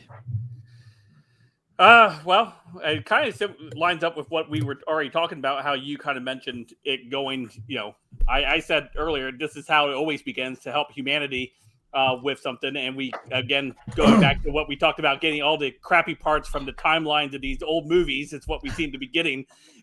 Why wouldn't we get the worst part of this? Yeah. Yeah, give me a second. I'll be right back. Yep. I think if they keep it to just helping the blind and, people walk, that's fine. Same with pacemakers or cochlear implants, like Tom was saying. But there's nothing crazy about those two things. I just don't see it's because it has to do with people's brains. It's just such a fine line that they could cross over so easily. It's not even that I fear Elon Musk in this case either, because what Elon Musk is saying is making a lot of sense. He's saying, look, if you look at artificial intelligence, that is actually a much bigger threat. And I don't think he's wrong. I think he's actually right on that. And I think his wanting oversight in all of that stuff is correct. It's the next person. The biggest argument against this Neuralink thing is the Vijayagade of Neuralink that comes in behind Elon Musk. Yes. That would be the thing that would stop me from even considering this. But again, from the perspective of someone who maybe has been lame or has not been able to see, I read the piece on what they'll do for the visual cortex implant, and it's like it's going to take a digital camera's projection of an image and project it onto the back of that nerve that would otherwise not be getting an image from deadened eyes or from that nerve, the optic nerve, not being connected. So for anyone who has an optic nerve being the issue that is keeping them from being able to see, they'll be able to wear glasses and have eyeballs again. And that is another cool thing that we just didn't have before, but it's not hacking their brain. Isn't that like Google Glasses, though? Remember Google Glasses? No, that's like a heads up display for nerds. Did any of you guys ever try the Google Glasses? No, I wasn't cool enough. No, me neither. What's that say? Well, speaking of cool enough and not being able to, wrong one. Also, like a guy's like 100 years ago, they'd look at us wearing these headphones and they'd be like, what are those terrible, devices on your ears? Oh my gosh. Like we'd be thinking like, oh, don't put those on your ears when someone hacks them. And then they're going to tell you, I'm just saying. Sounds as crazy. They wouldn't be entirely wrong about the smartphone, though. Like I said, tracking everything we do and say. True. It wouldn't be wrong. It wouldn't be very fun if we all agreed, so I had to take the other side. I know. So check this out.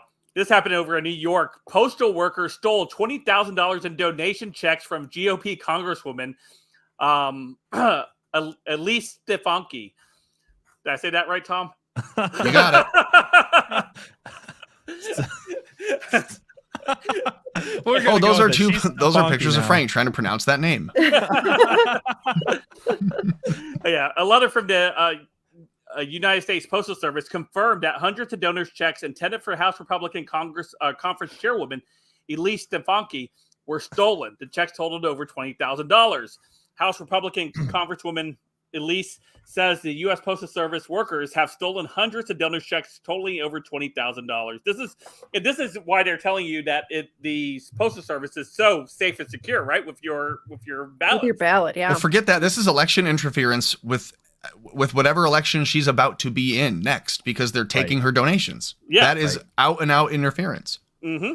I bet they got like 1 day off without pay, and they're back on the job.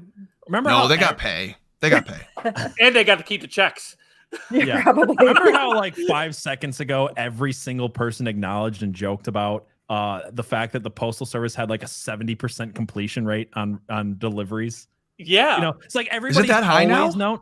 Well, I think that was like being generous, but yeah. I mean, it was the thing. Everybody knew this forever. It's like the Postal Service is like the worst at their job. They're like really, really bad at it. It was the kind of joke was like the government is bad at everything and the Postal Service is the best of them, and they only have a 70% or less completion rate on delivery. But we can trust them for elections. Wait, I want to just say this on the record because I have a P.O. box and the people know that the name on it is America Floats. So I'm just going to say that the people at my post office are awesome. Kaylee and Aaron and the other people there, I'm sure they have names.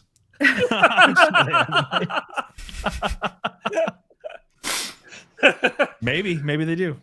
You know, and so the story goes on to say, despite the unprecedented nature of the crime, Stefani says that USPS has dragged its feet in answering her queries. She is now demanding a ramp-up investigation. So I'm leaning more towards Katie Zeds. They probably haven't even got punished for any of this. Probably not. They're like, nah, you can keep the checks too. Don't worry about it. Honestly, you're right. It was actually kind of generous to assume that they would get to the bottom of who did it. Like, they're not going to know. They're like, oh, it was in New York? Mystery. Yeah, just like the same USPS, taking ivermectin from customers that were getting those mailed to them from other places, and they were like, nope, you can't have that. Any of you, have you ever sent something through the actual mail that was important to get there? Like, I've never put something in the actual Nothing USPS. important. I don't put anything If it's important, no. No, I go to UPS or FedEx. Well, I'll tell you this. As a former FedEx employee and as someone who went to the post office today to mail something worth more than $100, you just have to buy the insurance and buy the tracking, and they treat it like it's a UPS, they treat it like it's a real package. Then they don't just treat it like it's a piece of shit in the the mail.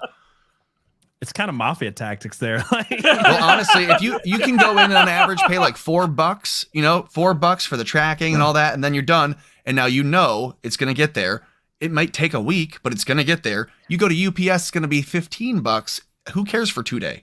All I'm saying is I've never sent. That's a nice letter you got there. It'd be a shame if something happened to it. Hey, all I'm saying is I've got like a couple shirts and some other things that say FedEx on it if anybody's interested. Oh, there you go. Same time. Grizzly with Geek and Geezer Fishing. There we go. I like the name. Anything new tonight, Frank? Thank you so much for all your hard work, keeping us in the loop. If anything out of Brazil, sorry, couple questions. Yeah, we'll answer those at the very end for last call. So if you have any questions or anything like that for us, super chats, we answered those in the last 10 minutes of the show. So yeah, we'll definitely take care of that. Tom loves the post office. Someone's got to. Somebody has to show a little bit of love for him, right? I want to change what it means to go postal. Remember when that used to be a huge joke? I remember telling that joke all the time in like elementary school and in high school and stuff. Do you guys remember in Men in Black when they say all of the people that are pretending that they're human beings work at the post office? Yeah. Yeah, they do. It makes sense. Yes, RJ, next Saturday, Salty Cracker will be here. Next Saturday. Yep. I'm excited for that one. That'll be a lot of fun. It's a way better get than Katie said. Oh no, he's going to be in place of PJ. Sorry, do we not? Sorry, PJ. We know you need your sleep. That would be fair. Yeah, that would be fair. That's for flaking on the other night. Wait, so who fell asleep on who the other night? Because all I saw was the text messages afterwards. Let me explain. Because Frank's never given me a chance to explain this one. That's an intro if they just started censoring all the words now. I woke up Friday morning because I had family stuff I had to do all day. And then I went to work Friday night and I worked 12 hours. I came home, I slept for 3 hours and then did the pubcast. And then I was, after that, I went to work and I got broke down on the side of the road and I was at work for 23 hours before I got home. So I would, from Friday morning till midnight Sunday, so basically Monday morning, I only got 3 hours of sleep. PJ, and do people know? Finally, do people know what you do for work for 23 hours straight? Drive a semi truck. Yeah. No, it's now let me I don't live in San Francisco. Let me go ahead and preface this because during that conversation, you're gonna what? Talk about are we still going to do the stream on Tuesday night? I said, yeah, if you're up to it, but if you're too tired, don't worry about it. We can reschedule. He's like, no, I'm good. Just send me the title so I can make the thumbnail. I was like, all right.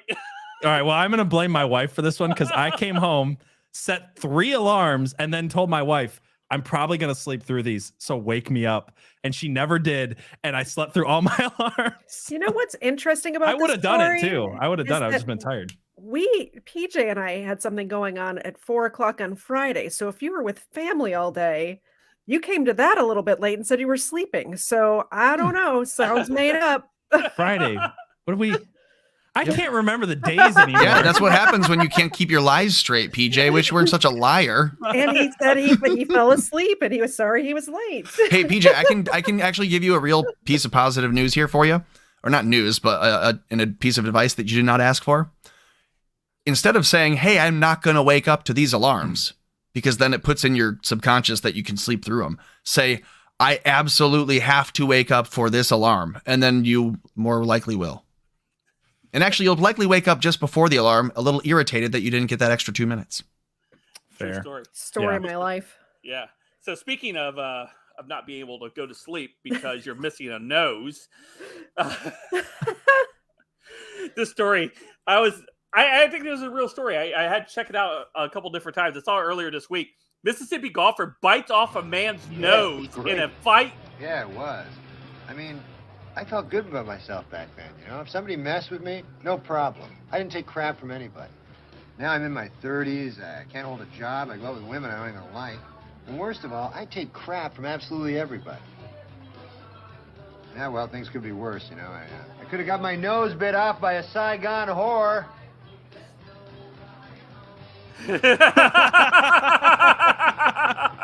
You bastard! Hey, I'm just messing with you, Jimmy. I saw you down there.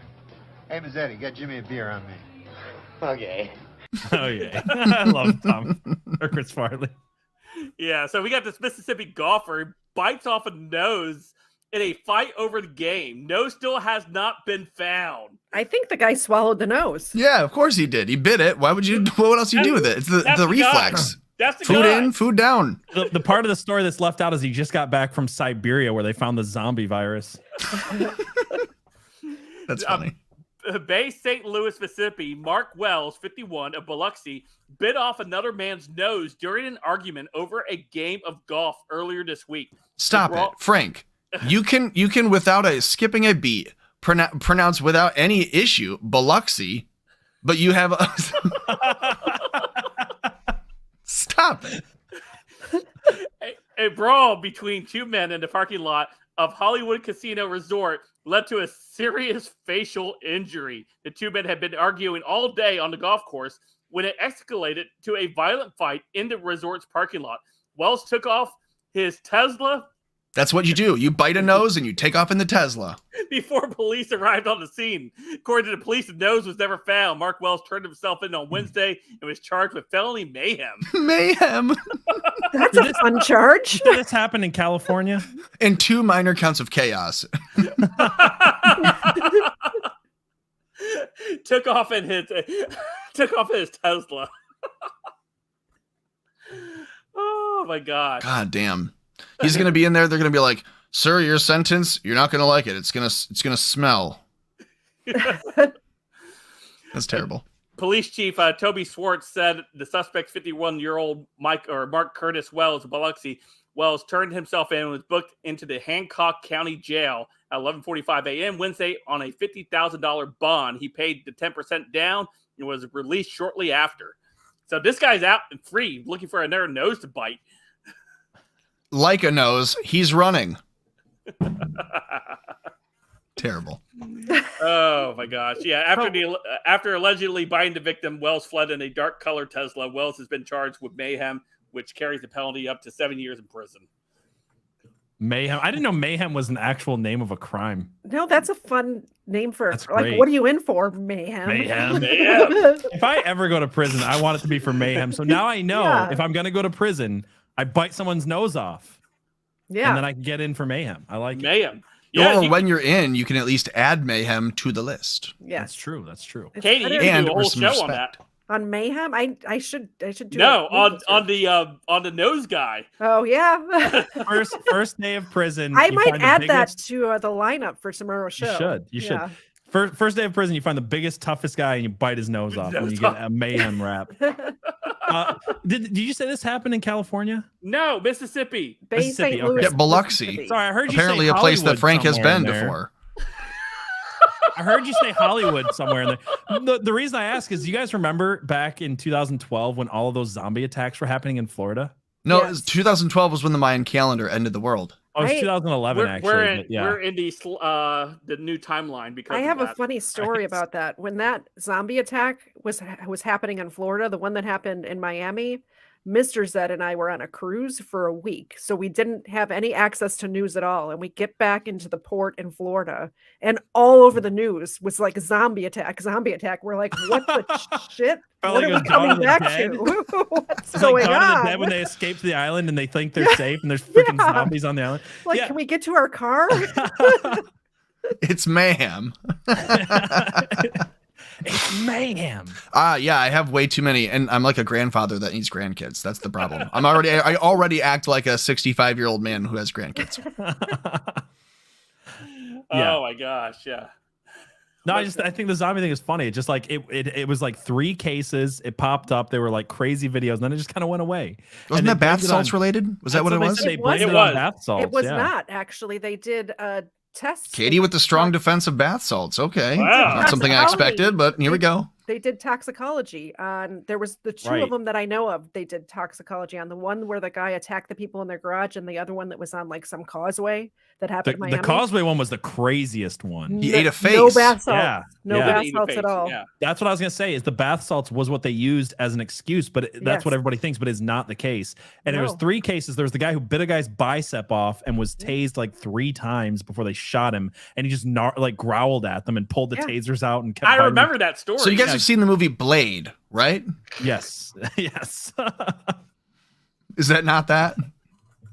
I don't Sounds know. very similar. Did you see the video of the causeway? It looked like a zombie. Like the guy. It really did. It looked like it was straight out of a zombie movie. That's the one we came back into port. That was all over the TV. Like, That one was and we had been nuts. out of the country for a week. That was nuts. Yeah. Vampires are real, man. Yeah, this happened. Let's see here. Yeah, here's the story. Let me pull it up since we're talking about it now, and we've now have gone to zombie talking. It's always a good time for zombies. We've covered all sci-fi stuff tonight. Yeah, another face-eating zombie attack in Florida, shot and killed by police. The scene unfolded at about 8:30 p.m. on South Military Trail, North Lake Ida Road, and near the colony at Delray Beach community. The man, who was not wearing any clothing, was walking north on the Military Trail when, for reasons unknown, he assaulted a 66-year-old retired New York City police officer, Bradshaw said. The retired officer was rushed to D-Ray Hospital. medical center with serious injuries. The naked man describes as being about 6'3", 250 pounds, then continued north on military toward the entrance of the colony, where began chasing a man and the man's 10-year-old son. At some point, the man began fighting with an 18-year-old man, and then he started biting the 18-year-old on the face, Bradshaw said. Yeah. Yeah, this is crazy times. When was this? Let's see. What was the date? I want to make sure if I got that year right. I thought it was 2011. I'm not seeing a date on. So this one even says drugs are bad. Is that assuming that drugs are involved? He did have a little marijuana in his system, so yeah, bad. Very bad. Marijuana definitely makes you. He had the munchies, and he was looking for face. Do you guys ever see Grandma's Boy? Yeah. There's the marijuana that makes him feel like a zombie. I haven't seen any of the movies. The Frankenstein? There's the Frankenstein. There's the antlers one. It's good movie. I had some of your tea. Me and the ladies had some of your tea. No, the best part of the movie is the ice cream sandwiches the grandma makes on whole wheat. I thought the best part of the movie was Dante. Yeah, well, Dante's great because he's just playing himself. You guys don't want to see the pictures. The pictures are absolutely disgusting. Wow, they're nasty. They're pretty bad. Oh yeah, we don't want to see them, Frank. Just keep them for yourself and let us all just be tantalized. I can't. Listen. It happened May 4th, 2015. Okay, that's a different story because the ones I'm thinking of were because I hadn't heard that one. The three I'm thinking of.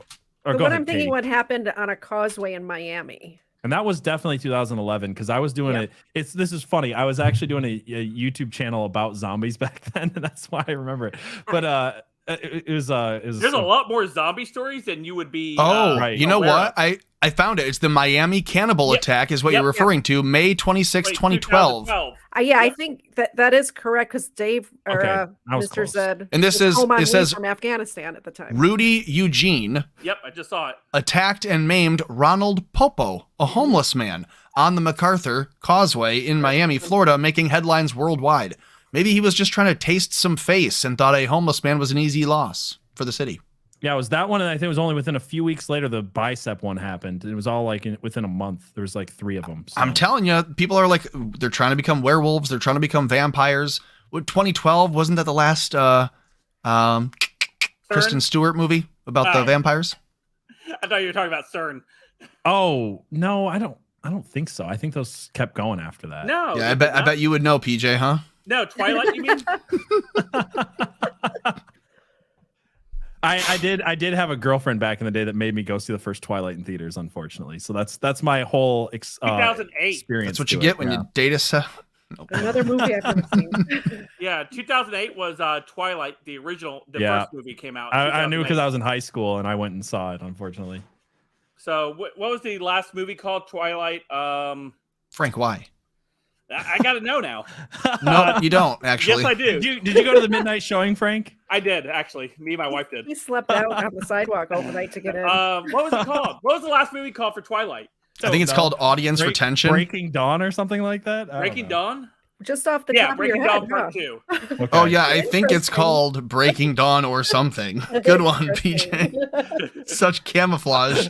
2012. 2012 was when it was released. Was it? I don't know. That's what I called it. Yeah, you did. That's why I wanted to verify. So wait, Tom's making fun of me for my knowledge of a title, and he knows the exact date when the last Twilight movie came out. No, what I'm saying is, PJ I am aware Twilight. of culture. You knew the movie. PJ watched Twilight. That makes him gay. Right. I feel gay. Yeah. Oh man. But you were saying. Sorry, Tom a second ago was saying. Nobody wants to see these gross pictures of the zombie attack. And I'm like, it's kind of maybe true because I did see way too many gross images this week because I covered the Balenciaga story. I do actually know the lines for Twilight. I do. You do not? I do. Wow. Can you just recite for us the opening line of Twilight Breaking Dawn Part 2? It opens on Forks, Oregon. Go ahead. No. Tom knows way more about this than he's letting on. Tom probably watches it. I'm a mystery, wrapped in an enigma, wrapped in a riddle. Because I thought, I was just guessing based on the look of the movie that it was Washington. He knows that it's in Oregon, so that's more than I know. I was Team Edward. Go ahead. You were saying? I was saying. I feel gay.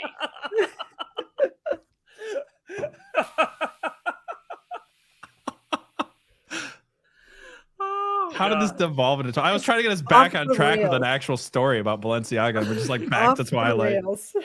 No, actually, I should have been Team Jacob because that guy was a Holland, Michigan native at one point or another. The kid that was Shark Boy. Yeah. He did like karate with one of my best friends growing up. How do you know he was a Shark I know Boy and because Lava my Girl? son is the biggest, was the biggest fan of Shark Boy and Lava Girl, and he's watched it like 9,000 times. And I know because the kid was from the area, and my friend Tyler did karate with him, so like they knew him. They like hung out with Jacob. Forks, Washington. Sorry, TZ. I didn't exactly know. I mean, just mailing it in here. I'm trying my best. TZ Burton is watching me. He's hawking me tonight, watching every single thing I say. We'll have to have like a Discord watch party of the whole Twilight series now for anybody who's interested. I'm not on Discord. I was kicked off Discord. I'm busy That's that night. She's got to wash her hair. Yeah, let's get in real quick. We got about 10 minutes before the next before we got hit last call. You were talking about Balenciaga. Yeah, I was just trying to change the subject to child porn. Okay. I don't know. So we said we were going to cover it at some point. Yeah, enough zombies. Let's talk about kitty touchers or something. Yeah, I don't know. I mean, what are your guys' thoughts on the Balenciaga stuff? It speaks volumes the way they have come out to defend that company. The mainstream media, The View, we were talking about it off air with Tom, where he said how The View was very interested in not sullying the name of Balenciaga and blaming it on all right-wing people. QAnon. Yeah, I will give Sunny Hostin. Sunny Hostin deserves some credit because she was like, actually, have you seen their stuff lately? Like, it's ugly. Who's even wearing Balenciaga? Like, she starts acting higher and mightier than them. So focused on the stuff being ugly, they didn't even talk about the children in the ads. Right. Like, the bloody dolls that they put in the bags. That handbag is ugly. Why would a handbag full of dolls covered in guts and stuff like that? Sparky, he was wearing all Balenciaga to draw attention to the brand. It's not like he was supporting it by wearing it, for the record. I don't think Kanye wearing Balenciaga claiming he loves Hitler is good for Balenciaga. Has Balenciaga had their bank accounts locked yet? No. No, they haven't had them blocked. No. So no, because they're raping children. They're not saying anything anti-Semitic. In fact, it's actually probably quite pro-Semitic. That's the line. That's the line that you can't cross. You can touch the kids all you want, but you can't say anything about the Jews. Right? They're just practicing Talmudic, rituals. It's so sad that that's so true. Oh man. Now the whole Balenciaga thing is wild, and it's all out there. I think say it so fancy. There's this one. Who was it? The country star's wife, Jason Aldean's wife. Jason Aldean's wife. Aldine. I thought it was Aiden, but yes, Aldine. See, I would mispronounce it. Came from 9. What? Brian said Twilight came from 9/11. Twilight was worse than 9/11 and Hiroshima combined, okay? And January 6th. Well, let's not go that far, Frank. Come on. Yeah. Have some respect, okay? For the 4 police officers who were Epsteined after they saw things they weren't supposed to talk about. Or probably heard things they weren't supposed to know about. Yeah. Or wanted to flip, or were approached and said, we want to talk. Maybe they go to their boss and they say, me and Johnson and other Johnson and other Johnson, we all agree. The 4 of us, we're going to talk. And then they're like, okay. And then one after the other, pop, pop, pop, pop. Oh, no, a stroke. Yeah, and then the last one to see it coming is like, all right, well, those guys are gone. I'm probably in the clear. And then, it's just sad to see. Oh. Aircraft Spark says, to be fair, Frank, Twilight was one hell of a disaster that you happen to know the lines to. Very true. Very true. I feel gay. Thank you. I feel gay. Thank you. You got to clip that one too. That way you have a couple of, options. You got to change it up. Yeah. Don't clip that one. Don't clip. Might be wrong. Is in chat. He clipped the last one. So let's see. 144.15 or so. Yeah. I hate you guys. I really do. You guys aren't going to be allowed to come on with Sparky. Not Sparky, with Salty. Everybody's off there. I'm done. Yeah. Clipped. Embrace it, Frank. Sparky doing the Lord's work, I see. Oh my gosh. All right, where are we at? We got about 5 minutes. I thought we had one more story. If you don't, I've got one. Oh, you know what? I've got, speaking of Kanye West, can I share this really quick? This one it's actually kind of useful here for the conversation. Blah, blah, blah. Give me that. Give me that. Give me that. Push that over there.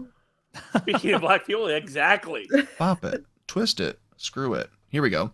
Charlemagne slams clown Kanye West over dangerous behavior. He says something dangerous is going to happen. He says, don't be surprised if something, he's definitely a clown. What he's doing is dangerous. It's more than anti-Semitic, but Charlemagne basically says it's not going to end well for Kanye West. He basically is telling him what Charlemagne has heard is it's not going to end well for Kanye West. It sounds an awful lot like a threat. Isn't Charlemagne the same person that was interviewing Biden that said, if you don't vote for me, you ain't black? Or yes, that was like Charlemagne. And then Charlemagne's like, yeah, I'm still going to vote for you.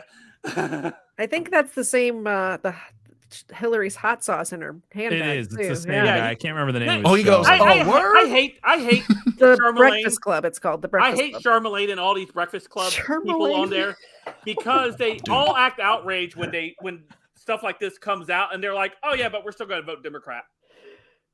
Yeah. I'm sorry, I can't get over you saying Charlemagne. Charlemagne. Is that his name? Is it Charlemagne? Charlemagne. Charlemagne. Yeah. Oh, let me check Twitter. Make sure that one dude hasn't emailed me back yet. SBF on here to answer. Oh wow! What if he's just been waiting this whole time? Oh no! To be fair, Frank did send him the link, so he should have popped in by now. Yeah. So no, he's not on there yet. Yeah. Too bad. Is anything happening on Twitter right now? I'm checking right now with the thing, and still nothing from Matt Taibbi. He's posted 2 tweets, and one of them was from Elon. No, I'll check. There's always something. Damn it! From Elon. Stop it! I was putting that up. Marmalade to God. I like this one, Charmin Lane. Charmin sounds like some sort of marshmallow treat. Oh man! All he's tweeted recently is just a note to thank advertisers for returning to Twitter. So are advertisers returning to Twitter? Is that what I'm? Waffle Salter said he got blocked after he sent the link. Oh, to this show? Yeah. That would be fun. Oh, wow. SBF blocked Waffle Salter. So that must have mean he saw your invite, Frank. He must, maybe. Did he block you, Frank? Yeah, that's what I want to know. No, yeah, go to his profile, see if you've been blocked. Yeah, you got to go to his profile. Maybe you didn't refresh. Let me refresh. Don't do it on screen, though. That way it's not entertaining for anyone else. Nope. I'm not blocked. I'm still here. I do. So I actually wanted to bring up one story related to the Kanye thing really quick because I found like my mind was kind of blown the other night. Sorry. Everyone's clowning on my Charmin Lane or whatever. Trying to bring us back on topic. I blame Tom. I really do. It's all your fault, Tom. Yeah, it's my fault. You can't say words.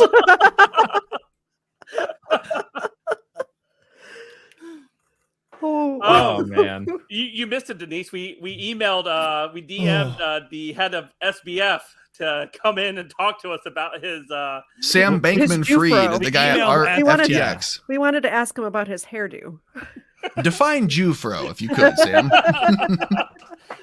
But he hasn't come on yet. TZ, you're not getting that back. that went Democrat coffers. I was gonna say. You funded the Joe Biden campaign, so supposedly you can still buy FTT. Like you can still buy the token. Of course you can, because they're gonna try to rehabilitate this. I'm telling you, so it's at its absolute lowest. Then right now it's like $1.33. Shouldn't you be? I'm not a fiduciary. Wouldn't one be inclined to purchase it if it's at the bottom and they're going to save it? I hate to say that actually might be a good idea, but I don't want to do it. I mean, Nancy Pelosi's probably buying in head over. Let me say she's dropping the hammer on her investments. We all threw in like $25, even if we lost it all, I know. Oh, Katie Z over here's got lots of money to blow.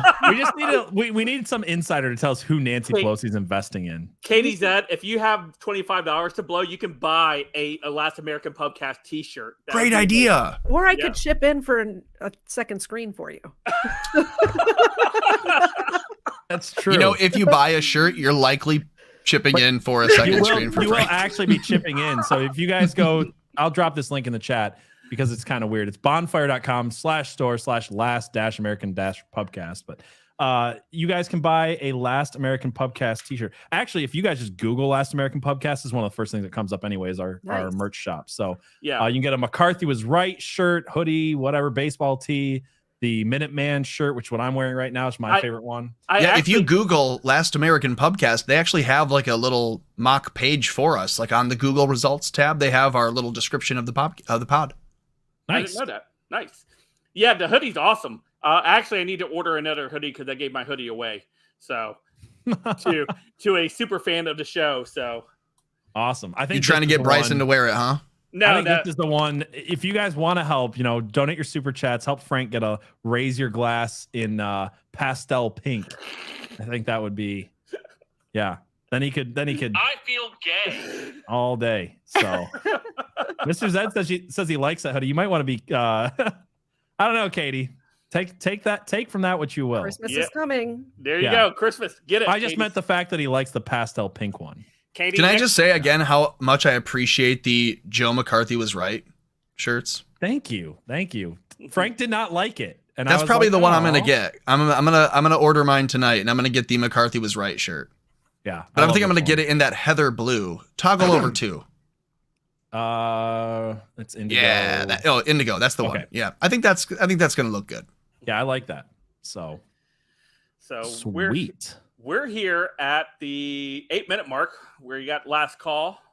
We have a couple of these on here, so let's go ahead and grab them.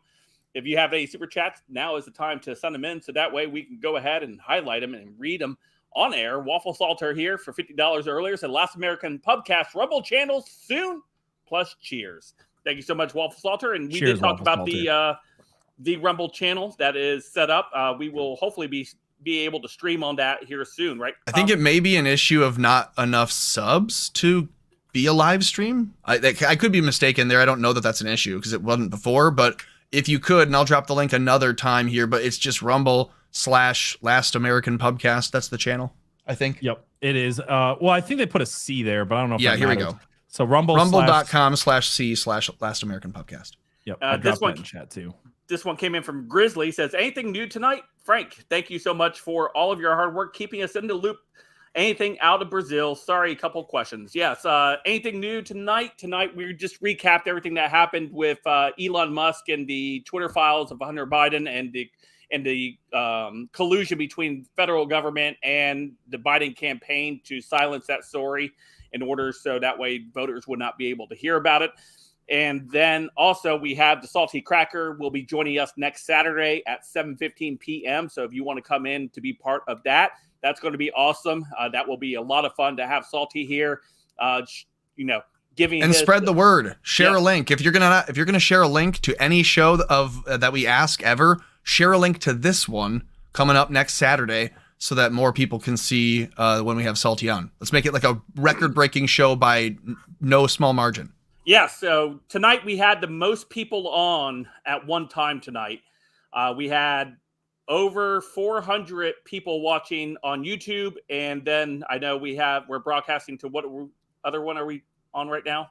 We're on Rumble, and we're on Odyssey. On Rumble, we had about 150 or so people at once that I could see. Maybe it was higher than that. That's what I saw. And then at Odyssey, we were at about 50 at the top.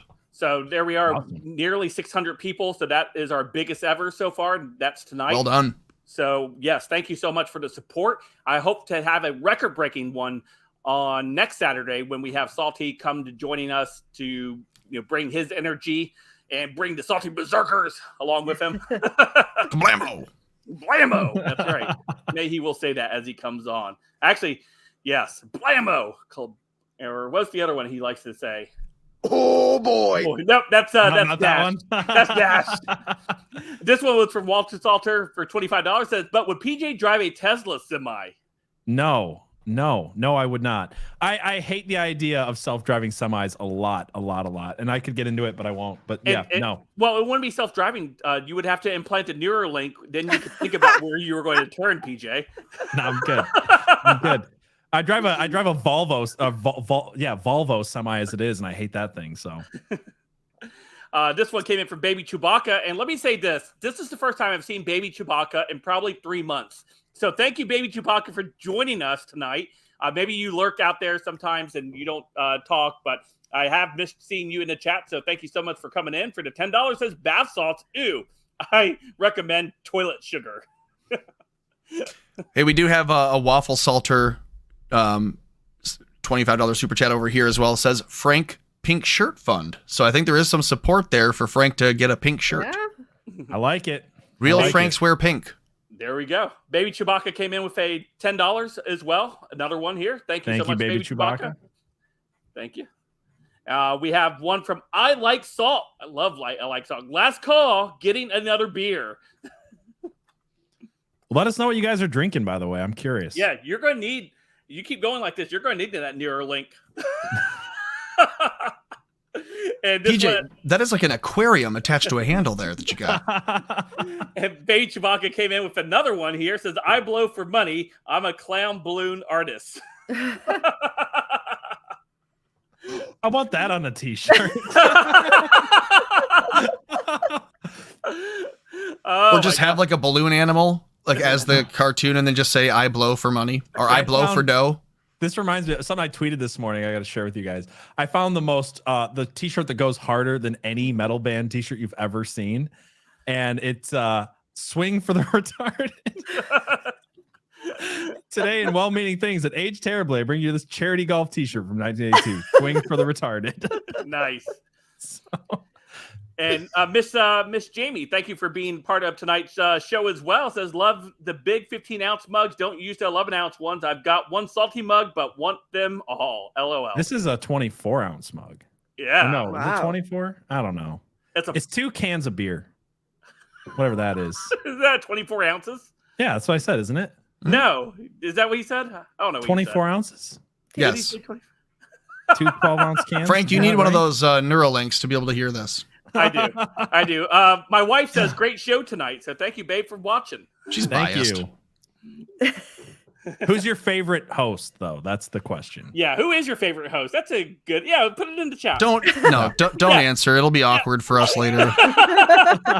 so we could squabble backstage. I think probably her favorite host is spelunking right now. Probably yeah. Or spurlunking. Is that what I said? Did I say spurlunking? We also said skydiving at the beginning, and he comes in with scuba diving. So it's... PJ's my wife's favorite host. Yes, knew it. That's fair. It's fair, yeah. Noble Truth says all of us. Not touching that one. That Texan Spurlunkin. Spurlunkin. Hey, well, while we have another 2 minutes or so, I'll just remind everybody again, the Last American Pubcast, as this show, now has its own Odyssey, and it has its own Rumble. So go to the Rumble, go to the Odyssey, search out the Last American Pubcast. You'll find each on each. Yes. And absolutely, and give Katie Zed a follow and a subscribe. Katie, tell them about your channel real quick and drop. Yeah, I wanted to thank the 7 people who have subscribed since we've been on air tonight. Thank you very much. I need the subscribers, so I really appreciate it. I host a true crime. I run a true crime channel. So if you like true crime or you know somebody who does, tell them about my channel or just subscribe yourself. You can subscribe and not even watch my videos. I'm fine with that. Subscribe with your stock accounts. That's fine. Everyone should have at least 3 YouTube accounts. Agreed. Honestly. Agreed, yeah. Come on. Tomorrow I'm going to have a show called Crime Land where I go over a bunch of smaller crime-related stories. And then next week on Overruled, we're covering the Crystal Kaiser case. And if you don't remember this one, it was out of Wisconsin. There was just her case was brought to this Wisconsin Supreme Court, and there's been some decisions made in that, and we're going to go all I can talk. I swear to God, I can talk. We're going to go over all of that next Sunday as well. Yeah, so 4 o'clock on Sundays. So check out Katie Zed over there on Overruled, a fantastic channel. Like she said, if you don't watch it, I'm sure your other half will watch it. Wives love the true crime stories, so check Katie Zed out. They're getting ideas, by the way. Yeah, they're obsessed with getting away with murder. Yes. Yeah. I will give them all the good tips and tricks about what to do, what not to do. So just send them my way. And then you can follow me and Tom and PJ and as we talk about repealing the 19th. I talk about that too. I was gonna say Katie Zed's one of the most hardcore repeal the 19th people I know. She is. My mom watched your show and she called me. She's like, does she really believe in repealing the 19th? I'm like, yes. I do. I absolutely do. Based. Katie Zed's probably one of the most based ladies we have had 100%. Thank you. So probably the most. I do it effortlessly. That's also why it's the most based. Well, and I'm humble. Very humbled. Well, we appreciate all of you guys coming out to be part of tonight's pubcast. Again, we're looking forward to next week as we will be hosting the Salty Cracker. He will be joining us at 7:15 p.m. Eastern Time next week. Make sure you tell your friends, family, and your enemies. Tell everybody. Just get everybody to come over and watch the channel because I'm sure it will be very entertaining. It will be fun. Thank you for tonight's record-setting numbers as far as people watching tonight. Thank you so much. We are very humbled by your guys' support for this pubcast that we had this vision of creating all the way back in June of this year. So it's so great to see this continue to grow, continue to have fantastic guests like Katie Zed and other people that have joined us over the course of its life. And we look forward to continuing to grow this community, grow the reach of this channel, and hoping to continue to make a difference in the culture war and make a difference in the voices that are out there talking about the things that matter most in this country today. So thank you so much for all of you guys' support. We'll see you guys next Saturday at 7 p.m. Eastern Time. Salty will be joining us at 7:15.